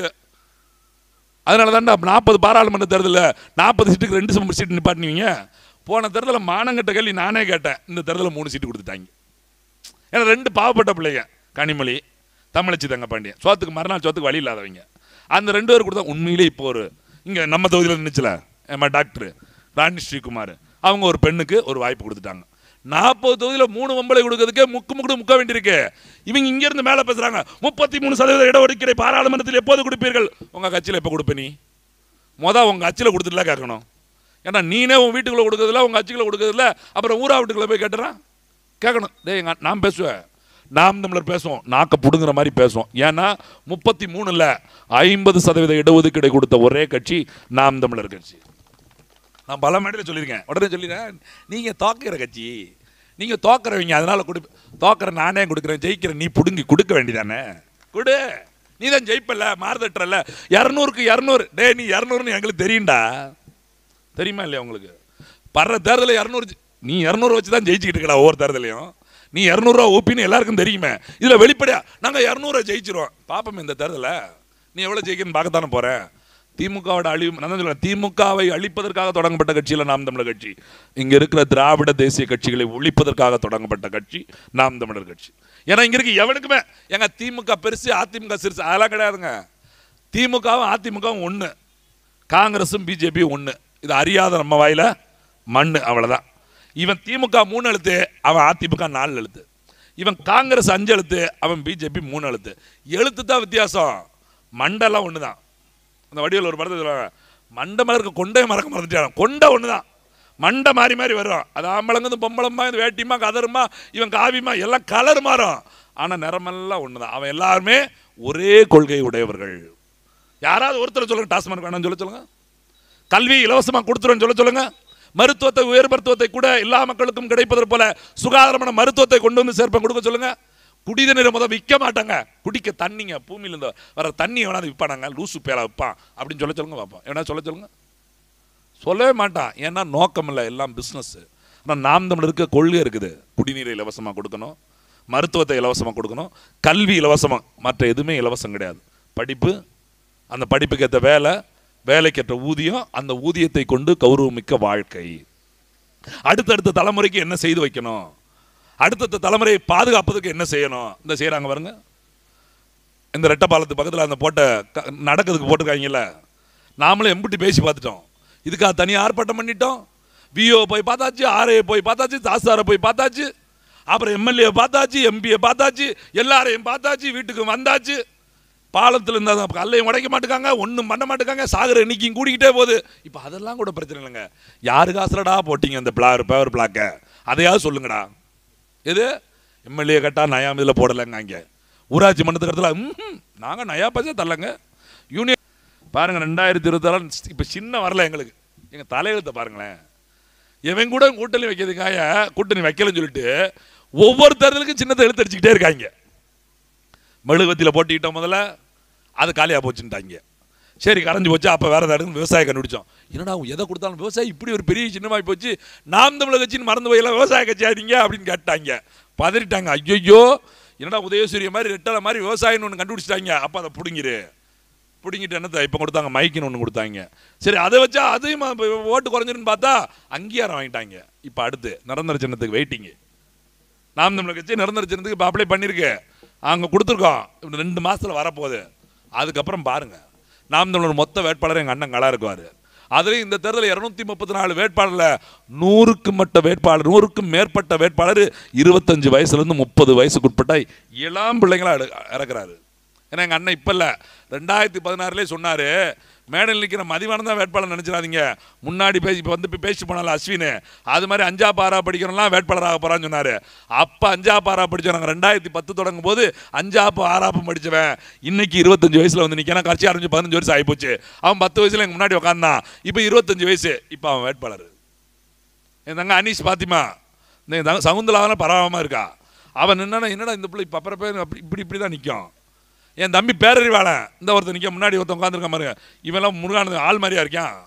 கட்சியோட மாநில ஒருங்கிணைப்பாளர் இது மாணவர் பாசறைக்கு. இன்னும் 2 வருஷம் கழிச்சு அவனே வேட்பாளர் ஆயிடுவான். உங்களுக்கு ஆச்சரியமா இருக்கும். ஏன்னா குண்டு பண்ணி மாதிரி இருந்தால் தான் வேட்பாளர் கேள்விப்பட்டிருக்கோம். எல்லாம் எருவ மாடு மாதிரி இருக்குன்னு. இவங்க என்னடா ஒல்லி குச்சி ஓம குச்சியா இருக்காங்க. அப்படி உடம்பு இருக்கணுமா, அறிவு இருக்கணும். நல்ல கொள்கை எங்கே இருக்கும்? மண்டையில் இருக்கும், உடம்புல இருக்காது. காசு இருக்கும் தான் வேட்பாளர், காசு இருக்கணும் மட்டும்தான் சீட்டு. அதையும் உடைச்சு காசை இல்லாத மதிவானனே 3 தடவை வேட்பாளர் நின்ட்டேன், 4வது தடவை நிற்க போகிறேன். இது மாதிரி எத்தனை பேர் உண்டாக்குவார் எங்கன்னா நினச்சி பாருங்க. நாங்களாம் நினச்சிருக்க முடியுமா? எம்பி எலெக்ஷன்லாம் நிற்க முடியும். இப்போ பாருங்கள், 1,30,000 ஓட்டு. போன தேர்தல் வரைக்கும் என்ன தம்பி தோத்துக்கிட்டே இருக்கேன்னு கேட்டவங்க இப்போ சொல்லுவாங்க, தம்பி அடுத்த முறை நின்றுங்க, ஜெயிச்சிருவீங்க. எம்எல்ஏ கண்டிப்பாக, எம்பிலே உங்களுக்கு வந்துருச்சு, எம்எல்ஏ நீங்கள் ஜெயிச்சிருவீங்க, கண்டிப்பாக நில்லுங்க. இப்போ தான் அந்த வார்த்தை வர ஆரம்பிச்சிட்டு. அதனால தான் அங்கே கட்சிகளுக்கு பயம் வருது. என்னடா இவங்க மறுபடியும் இல்லைங்க ஜெயிச்சிருவாங்கன்னு சொல்ல ஆரம்பிச்சிட்டாங்களேன்னு சொல்லிட்டு நீங்கள் கூட்டணிக்கு வாங்க பேசு. இன்னும் 4 மாதம், இன்னும் 5 மாதம் எல்லா கூட்டணியும் தெரிஞ்சிடும்ல. திமுக கூட்டணி ஒரு சைடு, அது பாருங்க, திமுக கூட்டணி சார்பாக வேட்பாளர், அதிமுக கூட்டணி சார்பாக வேட்பாளர், பிஜேபி கூட்டணி சார்பாக வேட்பாளர், வேற எந்த கட்சி வந்தாலும் கூட்டணி சார்பாக வேட்பாளர். ஆனால் நாம் தமிழர் சார்பாக வேட்பாளர். எந்த கூட்டணி இல்லாமல் நாம் தமிழர் மட்டும்தான் இந்த தேர்தலையும் தனிச்சு நிற்க போகுது. கட்டாயம் சொல்கிறேன், இந்த தேர்தலில் நாம் தமிழர் ஒரு பெருத்த அதிர்வலையை சட்டமன்ற தேர்தலில் ஏற்படுத்தும். ஏன்னா மக்களுக்குமே நான் சொல்ல வேண்டியிருக்கு, ஒருவேளை தொடர்ச்சியாக எங்களுக்கு ஓட்டு போட்டுக்கிட்டு இருந்தா, தம்பி உங்களுக்கு நான் 3 தேர்தல் ஓட்டு போடுறேன், 2 தேர்தல் ஓட்டு போடுறேன்னு தான் சலிப்படைஞ்சிடாதீங்க. உங்கள் பிள்ளைங்க நாங்களே சலிக்காமல் இருக்கிறோம். எங்களுக்கு எங்கள் அண்ணன் ஒன்று கற்றுக் கொடுத்துருக்கான். எங்கள் தாத்தன் மாமரத்தையோ தென்னை மரத்தையோ ஊன்றான், மாமரத்தை ஊன்றான்னு வச்சுக்கோங்க. என் தாத்தன் தான் பழந்தீங்கன்னு நினச்சிருந்தாருனா அந்த மாமரத்தை ஊனி வளர்த்துருக்கவே மாட்டார். தம் பேர பிள்ளைகளுக்காவது கிடைக்கட்டும்னு சொல்லி தான் அவர் இறந்த பிறகும் கூட அந்த பழத்தை சுவைக்கிற வாய்ப்பு அவன் பேர பிள்ளைகள் எங்களுக்கு கிடைச்சிருக்கு. அது மாதிரி நீங்கள் போடுற ஓட்டு நமக்கு நல்லது நடக்கலாம் கூட, நம்ம அடுத்த தலைமுறைகளுக்கு நல்லது நடக்க வேண்டும் என்பதற்காக இந்த வாக்கை நீங்கள் தொடர்ச்சியாக செலுத்திக்கிட்டே இருங்க. நம்ம போடுற ஓட்டு ஜெயிக்கணும் அப்படிலாம் யோசிக்காதீங்க. ஜெயிக்கும், ஒரு நாள் ஜெயிக்கும். ஏன் சொல்லுங்க? இத்தனை கட்சி 10 பேர் சேர்ந்து வர்றான். இவனுக்கு ஒரு அறிவு, அவனுக்கு ஒரு அறிவு, அவனுக்கு ஒரு ஆளு, இவனுக்கு ஒரு ஆளு, அவன் கூட்டணி இவன் கூட்டணி. 10 தேர்தலை சந்திச்சிருக்கியான். பூத்துக்குள்ள எப்படியெல்லாம் ஏமாத்தணும், எப்படியெல்லாம் கள்ள ஓட்டு போடணும், செத்த ஓட்டை எப்படி போடணும், கள்ள ஓட்டை எப்படி மாற்றணும், எல்லாமே தெரியும். அதுதான் காமெடியாக மேடையில் கூட திண்டுக்கல் லியோடியோ சொல்லியிருக்காரு, திமுக காரரே சொல்லியிருக்காரு. ஒருத்தர் வந்து வாசலே நின்றுக்கிட்டே இருந்தாராம், ஓட்டு போட்டுல போக வேண்டியதானே அப்படின்னு இருக்காங்க போலீஸ்காரரு. இவர் இல்லை அப்படின்ட்டு இருக்காரு. யோ பெருசு போய் தொலையா அப்படின்னா, இல்லை என் பொண்டாட்டி வரணும், அதை பார்க்கறதுக்கு நின்றுட்டு இருக்கா அப்படின்ட்டு இருக்காரு. உன் பொண்டாட்டி வீட்டில் போய் பாரியானே ஓட்டு பெட்டியில் வந்து பூத்தில் வந்து நின்றுக்கிட்டு இருக்கா அப்படின்னு கேட்டிருக்காங்க. இல்லைங்க அவன் செத்து 15 வருஷம் ஆகி போச்சு அப்படின்ட்டு இருக்காரு. ஒரு பகீர்னு ஆகி போச்சு போலீஸ்காருக்கு. என்ன செத்தவங்களை போய் இங்கே தெரியும் என்னையா சொல்கிறா அப்படின்னா, இல்லைங்க அவர் 15 வருஷம் ஆகி போச்சு, வீட்டுக்கு வர மாட்டுக்கு, ஆனால் 3 தேர்தலில் ஓட்டு மட்டும் போட்டு போயிடுறா, அவளை இங்கே பிடிக்கலான்னு நின்றுக்கிட்டு இருக்கா. செத்த ஓட்டை எப்படி போடுற அளவுக்கு தெரிஞ்சு வச்சிருக்கான் திமுக காரன், அதிமுக காரன். கள்ள ஓட்டு போடுறான், வராதவன் ஓட்டு போடுறான், எவன் ஊர்லேருந்து வரமாட்டான், வெளிநாட்டுக்கு போயிருக்கான், எவன் நமக்கு ஓட்டை மாற்றி போடும், எல்லா ஓட்டுக்கும் ஆள் ஒரே மாதிரி. சினிமாக்காரன் கூட அவனை மாதிரி இவனை மாதிரி ஆள் கண்டுபிடிக்கிறது கஷ்டம், நம்மளால் கண்டுபிடிச்சிருவாங்க. அதே மாதிரி ஓட்டர் ஐடி கண்டுபிடிச்சாங்க பாருங்க, ஆடாங்க அதே அப்பா. அதில் மூஞ்சி பார்த்தா மூஞ்சி மாதிரியே தெரியுது. எந்த மூஞ்சியாவது கண்டுபிடிக்கிற மூஞ்சி மாதிரி இருக்கா பாருங்க. நம்மளே ஓட்டர் ஐடி பார்த்து வாங்கி காரி துப்பிடுவோம், ஏன் மூஞ்சாடா அப்படின்னு துப்பிடுவோம். எங்கெங்கெல்லாம் எவ்வளோ இப்படி நல்ல நல்ல போட்டோ வந்துருச்சு. நான் கேட்க ஓட்டர் ஐடியில் நாங்களே கடையிலேருந்து போட்டோ எடுத்தோம், 100 ரூபா செலவழிச்சு போட்டோ எடுத்தாருமையா, எங்கள் போட்டோ ஒட்டியா இல்லை இந்த போட்டோலாம் கொடுத்து பொண்ணு மாப்பிளை பார்க்கணும்னு ஒரு கண்டிஷன் போட. ஓட்டர் ஐடி ஆதார் அட்டை வச்சுக்கிட்டு தான் பொண்ணு மாப்பிளை பார்க்கணும். அப்படி எல்லாரும் பார்த்தா எவனாக்கா பொண்ணு கிடைக்குமா மாப்பிளை கிடைக்குமா? அதில் மூஞ்சி எங்கள் ஸ்கேனிங் மிஷின் கூட ஸ்கேன் பண்ணிடுங்க. ஒரு வட இந்தியாவில் எருவ மாடை வச்சுருக்காங்க ஆதார் அட்டையில். மனுஷனுக்கு பேரை போட்டு எருவ மாட்டை வச்சிருக்க. அப்போ எப்படி வேலை பார்த்துருப்பாங்க பாருங்கண்ணே. அப்போ இவங்க என்னன்னா எந்த விதம் மக்களில் கொஞ்சம் தெளிவடைஞ்சிடக்கூடாது, எந்த விதத்திலும் மக்கள் தெளிவடைஞ்சிடக்கூடாது. திருப்பி திருப்பி இந்த அரசியலுக்குள்ள மறுபடியும் சுழற்சி முள்ள கொண்டு வந்து அப்போ இவ்வளோ பெரிய ஜனநாயக சக்தியில் இத்தனை பேர் இத்தனை அரசியலை ஜெயிச்சு இத்தனை வருஷம் ஜெயிச்சவன் இவ்வளோ பேர் கூட்டணியோடு நிற்கிறான். ஒரே சின்னம் உதயசூரியன் 1967 வச்சுக்கிட்டே இருக்கான். ரெட்டலை 1977 வச்சுக்கிட்டே இருக்கான். காங்கிரஸ் கையை பிஜேபி தாமரை வச்சுக்கிட்டே இருக்கான். இத்தனையும் தாண்டி துட்டு காசுக்கு ஓட்டுக்கு துட்டு கொடுக்குறான். அப்புறம் மாமங்கிறான், மச்சாங்கிறான், ஜாதிக்காரங்கிறான், வந்தவங்கிறான், பொண்ணு எடுத்தவங்கிறான், பொண்ணு கொடுத்தவங்க, பக்கத்து ஊருக்கு அரைங்கிறான், சொந்த ஊருக்கு அரைங்கிறான். தேர்தல் முடிஞ்ச பிறகு ஒரு வீட்டுக்கு அளவுக்கு வர மாட்டேங்கான். இப்போ தான் ஊருங்கிறான், நட்டுக்கு நிற்கணுங்கிறான், ஊர் மானத்தை காப்பாற்றுங்கிறாங்க. அப்புறம் நம்ம வகையறாங்கிறாங்க பிரிச்சு. அதுவும் உள்ளாட்சி தேர்தல் வந்துட்டு வச்சுக்கோங்க மாப்பிள்ள, நம்மலாம் ஒரு சம்மந்தி வகையறா, நம்ம ஓட்டு போட்டுறோம், நம்மலாம் பங்காளி வகையறா, நம்மலாம் மச்சா வகையறான்னு பிரிச்சுக்கிட்டு குலதெய்வ வகையறாங்க. அதுக்கப்புறம் ஏதாவது அடிவெட்டு கிடந்தான்னு வச்சுக்கோங்க, ஒருவே வர மாட்டேங்கான். இப்படி ஆகி போச்சியா, ஆளுங்கட்சிக்காரன் இப்படி பண்ணிட்டான், சும்மா நம்மளை தேவையில்லாமல் மம்பளத்துக்கிட்டு இருக்காதையா, பெசான்னு வீட்டில் போயிறியா, அவ்வளோதான் முடிஞ்சு. இப்போ பாருங்க, வயிறு வந்து பேசிட்டு போயிட்டு இப்போ கூப்பிட்டு பேசுவாங்க, தம்பி உன்னை நம்பி தானடா சித்தப்பா பேசினேன், அதை போய் மைக்கில் சொல்லிக்கிட்டு இருக்கேன், எல்லடா மூஞ்சிக்கிறாரு சொல்ல வேண்டியதா, இப்படி எல்லாருக்கும் முன்னாடி சொல்லி விட்டா அப்படின்னா சொன்னா காப்பீங்க. அதனால தான் இதில் சொல்லிட்டு போயிட்டான். அவன் சொன்ன மாதிரி இதுக்கு கம்பெனி நிர்வாகம் பொறுப்பல்ல. அப்போ இந்த அரசியல் இவ்வளோ சிரமத்துக்குடால புதிய சின்னத்தை வச்சு தனிச்சு போட்டிட்டு காசு கொடுக்காம, ஓட்டு காசு கொடுக்கறதெல்லாம் இல்லைங்க, கூட வரணும் காசாவது கொடுக்குறோங்க. காசுனா சோத்தையாவது வாங்கி கொடுக்குறோம்ல, அதையும் கொடுக்காம ஓட்டு வாங்குறது எவ்வளோ பெரிய சாதனை தெரியுமா? இப்போ எங்காலெலாம் பாதி பேர் பையில் சோத்தை கொண்டு வந்துருவாங்க வரும்போதே. எங்கள் வீட்டால் இப்போ ராமச்சந்திரன் மாதிரி வீட்டை மேலே இருந்து வச்சுங்க, ஏங்க உங்கள் ஆள் எல்லாம் நேர்மை வச்சு சோறு போட மாட்டாங்க, இந்த தூக்குச்செடி தூக்கிட்டு போங்க அப்படின்னு கொடுத்தாலும் கொடுத்துரும். ஏன்னா அவங்களுக்கு தெரியும் இவன் வர்றதே வழக்கம் கொடுத்து தான் வரான், அவன்கிட்ட வேட்பாளருக்கு நம்ம சோறு வாங்கி கொடுக்கணும், அப்புறம் அவங்க எத்தனை வாங்கி கொடுப்பான். அப்போ இவ்வளவு சிரமத்துக்கு இடையில் ஒரு அரசியல் வெற்றி பெற போகுது என்பது சாதாரண காரியம் கிடையாது. இது சினிமா கிடையாதுங்க. 3 மணி நேரத்தில் ஹீரோ ஜெயிக்கிறதுக்கு எவ்வளவு தோத்துட்டு போனாலும் அடி அடித்தாலும் 3 அடியில் திருப்பி எம்ஜிஆர் அடிச்சிருவாருன்னு வச்சிருப்பாங்களா, அது மாதிரி சினிமா கிடையாது, வாழ்க்கை. நிஜத்தில் அப்படி ஒரு கதாநாயகன் உருவாக முடியாது. ஒரு கதாநாயகன் உருவாவதற்கு ஒரு யுகம், ஒரு காலம் தேவைப்படுது. காமராஜர் என்கிற கதாநாயகன் அவ்வளவு சாதாரணமா உருவாகல. கக்கன் என்கிற அடையாள சின்னம் அவ்வளவு எளிமையா உருவாக்கப்படல. வாவுசி என்கிற வரலாற்று நாயகன் அப்படி எளிமையான உருவாயில்ல. அவங்க பட்ட கஷ்டத்தெல்லாம் நம்ம நினைச்சு பார்த்தோம்னா இதெல்லாம் ரொம்ப கம்மி. நீங்க போடுற ஓட்டு ரொம்ப குறைவு. நான் 4 தடவை ஓட்டு போட்டேன், 3 தடவை ஓட்டு போட்டேன், 3 தடவை தான் போட்டிருக்கேன், இன்னும் 30 தடவை போடுவேன் தம்பி, நீ ஜெயிக்கிற அப்படிங்கிற நம்பிக்கையோட எங்களை பெற்றவர்கள் இருக்கணும், எங்களோட மூத்தவங்க இருக்கணும். ஏன் தெரியுமா? காமராஜரே தோற்கடித்த அரசியல் எங்க சொந்த ஊர்ல தோத்துட்டாரு காமராஜர். இன்னைக்கு எவ்வளவு பெருசா கொண்டாடுறோம். திமுக காரனே சொல்றான் காமராஜர் ஆட்சி தருவாங்க, அடமானம் கட்ட வேலை, காமராஜர் தோற்கடித்த களவாணி பேல நீ தானடா. இப்ப போய் அவன் சொல்றான் காமராஜருக்கு நாங்க 100ஆண்டு விழா கொண்டாடுறே, கருணாநிதி கொண்டாடின அளவு கொண்டாடுவீங்களா? நூலகம் திறக்காங்க கருணாநிதி பேரு, பேருந்து நிலையம் திறக்காங்க கருணாநிதி பேரு, படிப்பகம் திறக்காங்க கருணாநிதி பேரு. என்னத்தை பஸ் ஸ்டாண்ட போன ஆட்சியில் கட்டிருக்காங்க, அதை புதுப்பிச்சுட்டு இவங்க பேரை போட்டுக்கிறாங்க. அதை உடைச்சிட்டோம்ல நம்ம தான். பேனா சொல்லிக்கலாம், முனைய காலி விடுது எங்கள் அண்ணன் ஜீமா தானே. 81 அடியில் எழுதாத பேனாவுக்கு வை விடுவோம்னா விடுவோமா? அதான் சொல்ல தம்பி சொல்லலை, ஆட்சியில் இல்லாமலேயே ஆளுங்கட்சியை திணறடிச்ச கட்சி நாம் தமிழர் கட்சி மட்டும்தான். நீ 81 கோடியில் நீ 800 கோடி போட்டாலும் வைக்கவே விட மாட்டான். இன்னும் இருக்கு உங்கள் சமாதிக்கெல்லாம் காலம் பின்னாடி வரும். ஒன்று சுத்தமாக தூக்கி உங்கள் வீட்டில் வச்சுருவோம். அதை பற்றியில் நீங்கள் சொந்த இடத்துல வச்சுட்டு எப்படி எங்கள் ஐயன் காமராஜர் இந்த நாட்டை அத்தனை வருஷம் ஆண்டு எத்தனை அணைகளை கட்டி மக்களுக்காக அவ்வளவு தொழில்களை அர்ப்பணித்து கல்யாணம் முடிக்காமல் ஒரு பெண்டு பிள்ளை இல்லாமல் கடை சாகிற போது 101 ரூபா பையில் வச்சுட்டு 2 சாப்பாடு தட்டியும் 2 சட்டையை வச்சுட்டு செத்து போன மனுஷனை ஒரு முள்காட்டுக்குள்ளே இடம் முடிச்சு அடையாறில் படுக்க போட்டாங்க. களவாண்டு சொத்து சேர்த்து 2 பொண்டாட்டி 3 பொண்டாட்டி கட்டி 32 பிள்ளைய பற்றி அதுக்கு வாரிசுகளை கொடுத்து அதுக்கெல்லாம் தமிழ்நாட்டை பங்கு போட்டு கூறு போட்டு கொடுத்தோன்னே நடு ரோட்டில் எங்கே பீச்சில் கொண்டு போய் வச்சிருக்காங்க சாவடிச்சு. அப்போ யார் அடையாளம் இங்கே யோசிச்சு பாருங்க. எல்லா இடத்துக்கும் கருணாநிதி பாருங்க.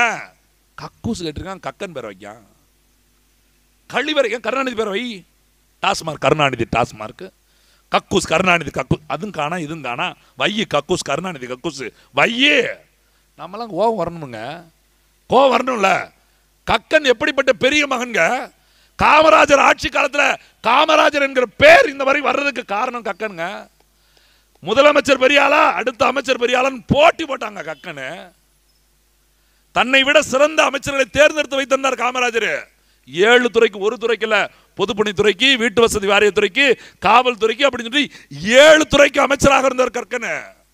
சாக போகிற போது காசு இல்லாம தனியார் மருத்துவமனை காசு இல்ல, அரசு மருத்துவமனை படுத்து கிடந்தார். எம்ஜிஆர் முதலமைச்சர். எம்ஜிஆர் யாரை பார்க்க வராரு? இன்னொரு அவர் அதிமுக காளிமுத்தையாவா யாரோ ஒருத்தர் அங்க இருக்காங்க, அவங்கள பார்க்க வராரு. பார்க்க வந்துட்டு வெளியே போகும்போது ஒரு சத்தம் வருது, கக்கன் இங்கே தான் இருக்காருன்னு யாரோ சொல்லிட்டாங்க. காமராஜர் டக்குன்னு திரும்பி கக்கனா இருக்காரு, எங்க இருக்காருன்னு கேட்டால் ஒரு வேலுக்கும் தெரியல. இந்த சீப்பர் இருப்பாங்களே கூட்டுவாங்கல்ல, அவர் தான் சொல்றாரு கக்கன் அங்க இருக்காரு அப்படின்னு சொல்லி சொல்றாங்க. அப்ப கக்கனை கூட்டு போய் காமராஜர் போயிட்டாரு. எம்ஜிஆர் வேகமா போறாரு. அங்க போனா ஒரு சேரை போட்டு இங்க இடுப்புல ஒரு துண்டு, மேல ஒரு துண்டை பொத்திட்டு உட்காந்துருக்காரு கக்கன். அவ்வளவுதான் உடுப்பு இருக்குது, ஒரு துண்டுல இருந்திருக்காரு, இன்னொரு சால்வை ரெடி பண்ணிருக்காங்க. அவரு காமராஜ் ஐயா எம்ஜிஆர் பார்த்துட்டு முதலமைச்சர், ஐயா என்னையா நீங்கள் எப்படி இருக்கீங்க, உங்களுக்கு என்னன்னு சொல்லுங்க, உடனே ஒரு நல்ல அரசு தனியார் மருத்துவமனையில் உங்களுக்கான வசதிகளை ஏற்பாடு செய்ய சொல்கிறா அப்படிங்காரு. கக்கன் சொல்கிறாரு பாருங்க, அரசு மருத்துவமனைலாம் மருத்துவம் பார்க்கணுமியா அப்படின்னு சொல்கிறாரு. எம்ஜிஆருக்கு ஒன்றும் சொல்ல முடியல, ஐயோ இவ்வளோ பெரிய ஆளை இப்படி விட்டுட்டு போகிறோமே நினச்சிட்டு, சரி உடனே என்ன வேணும் செய்ய சொல்கிறேன் அப்படிங்காரு. மறுபடியும் கக்கன் சொல்கிறாரு பாருங்க, எனக்கு முன்னாடி 4 பேர் பெட் இல்லாமல் இருக்காங்க, அவங்களுக்கு பெட்டை ஏற்படுத்தி கொடுங்க, 5ஆவது எனக்கு பெட்டு வரிசையில் வந்துடும், நான் 4 பேர் தாண்டி ஜம்ப் பண்ணி போயிடக்கூடாது.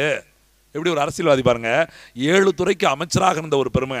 இன்னைக்கு பாருங்க கவுன்சிலர்லாம் பெரிய கவுன்சிலர் ஆக வேண்டாம், நம்ம ஊர் வார்டு மெம்பர் ஆகிட்டா போதும், ரேஷன் கடையில் வரிசையில் நிற்க மாட்டாங்க, ஓசி கொடுக்குறதுல வரிசையில் நிற்க மாட்டாங்க, மருத்துவமனையில் வரிசையில் நிற்க மாட்டாங்க, விஓ ஹவுஸில் வரிசையில், போலீஸ் ஸ்டேஷனில் வரிசையில் நிற்க மாட்டாங்க. கவுன்சிலர் கடவுள். ஒரு நாள் வேட்டி அவுத்து விட்டா தெரியும்டே, இருங்க வெள்ளை வேட்டி தானே, இந்த அடையாளத்தை வச்சுக்கிட்டு தானே வெள்ளை வேட்டி வெள்ளைன்னு சொல்லியமா வச்சுக்கிட்டு ஏசியை போட்டுக்கிட்டு அதானே இந்த வேலை. 7 துறைக்கு அமைச்சராக வந்து வேட்டி இல்லாமல் துண்டை கட்டிட்டு படுத்த அரசு மருத்துவமனை செத்துட்டாங்க. படுத்தவன் கோமாளி போய் சேர்ந்துட்டாரு கக்கனு. அவருக்கு பேர் வைக்கிறான் பாருங்க, கழிவறைக்கு பேர் வைக்கிறாங்க அக்கனுக்கு. வாவுசின்னு ஒரு பெரிய மகன், நம்ம சும்மா நினைச்சிட்டு படிக்கும்போது சொல்லியிருப்பாங்கல்ல, ஸ்மார்ட் இழுக்க மறுத்த செக்கை இழுத்த பெருமகன் வாவுசின்னு. சும்மா கிடையாதுங்க, வாயில சொல்லிடலாம்.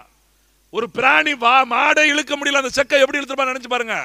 ஓராண்டு 2 ஆண்டு காந்தின்னு பீத்துறாங்களே, காந்தியெல்லாம் அவர் கால் தூசிக்கு சமம். வாவுசியோட கால் தூசிக்கு 40 ஆண்டு கால சிறை. ஓராண்டு 2 ஆண்டு இல்ல, 40 ஆண்டு கால சிறை. போராட்டத்தில் இந்த விடுதலைக்காக போராடியவர்கள் 40 ஆண்டு சிறை. காந்திக்கு இன்னைக்கு பேர் கிடைச்சிருச்சுங்க. காந்திக்கு விடுதலைக்காக பாடுபட்டவன் காந்தி என் தாத்தன் பேர் வாங்கிட்டான்.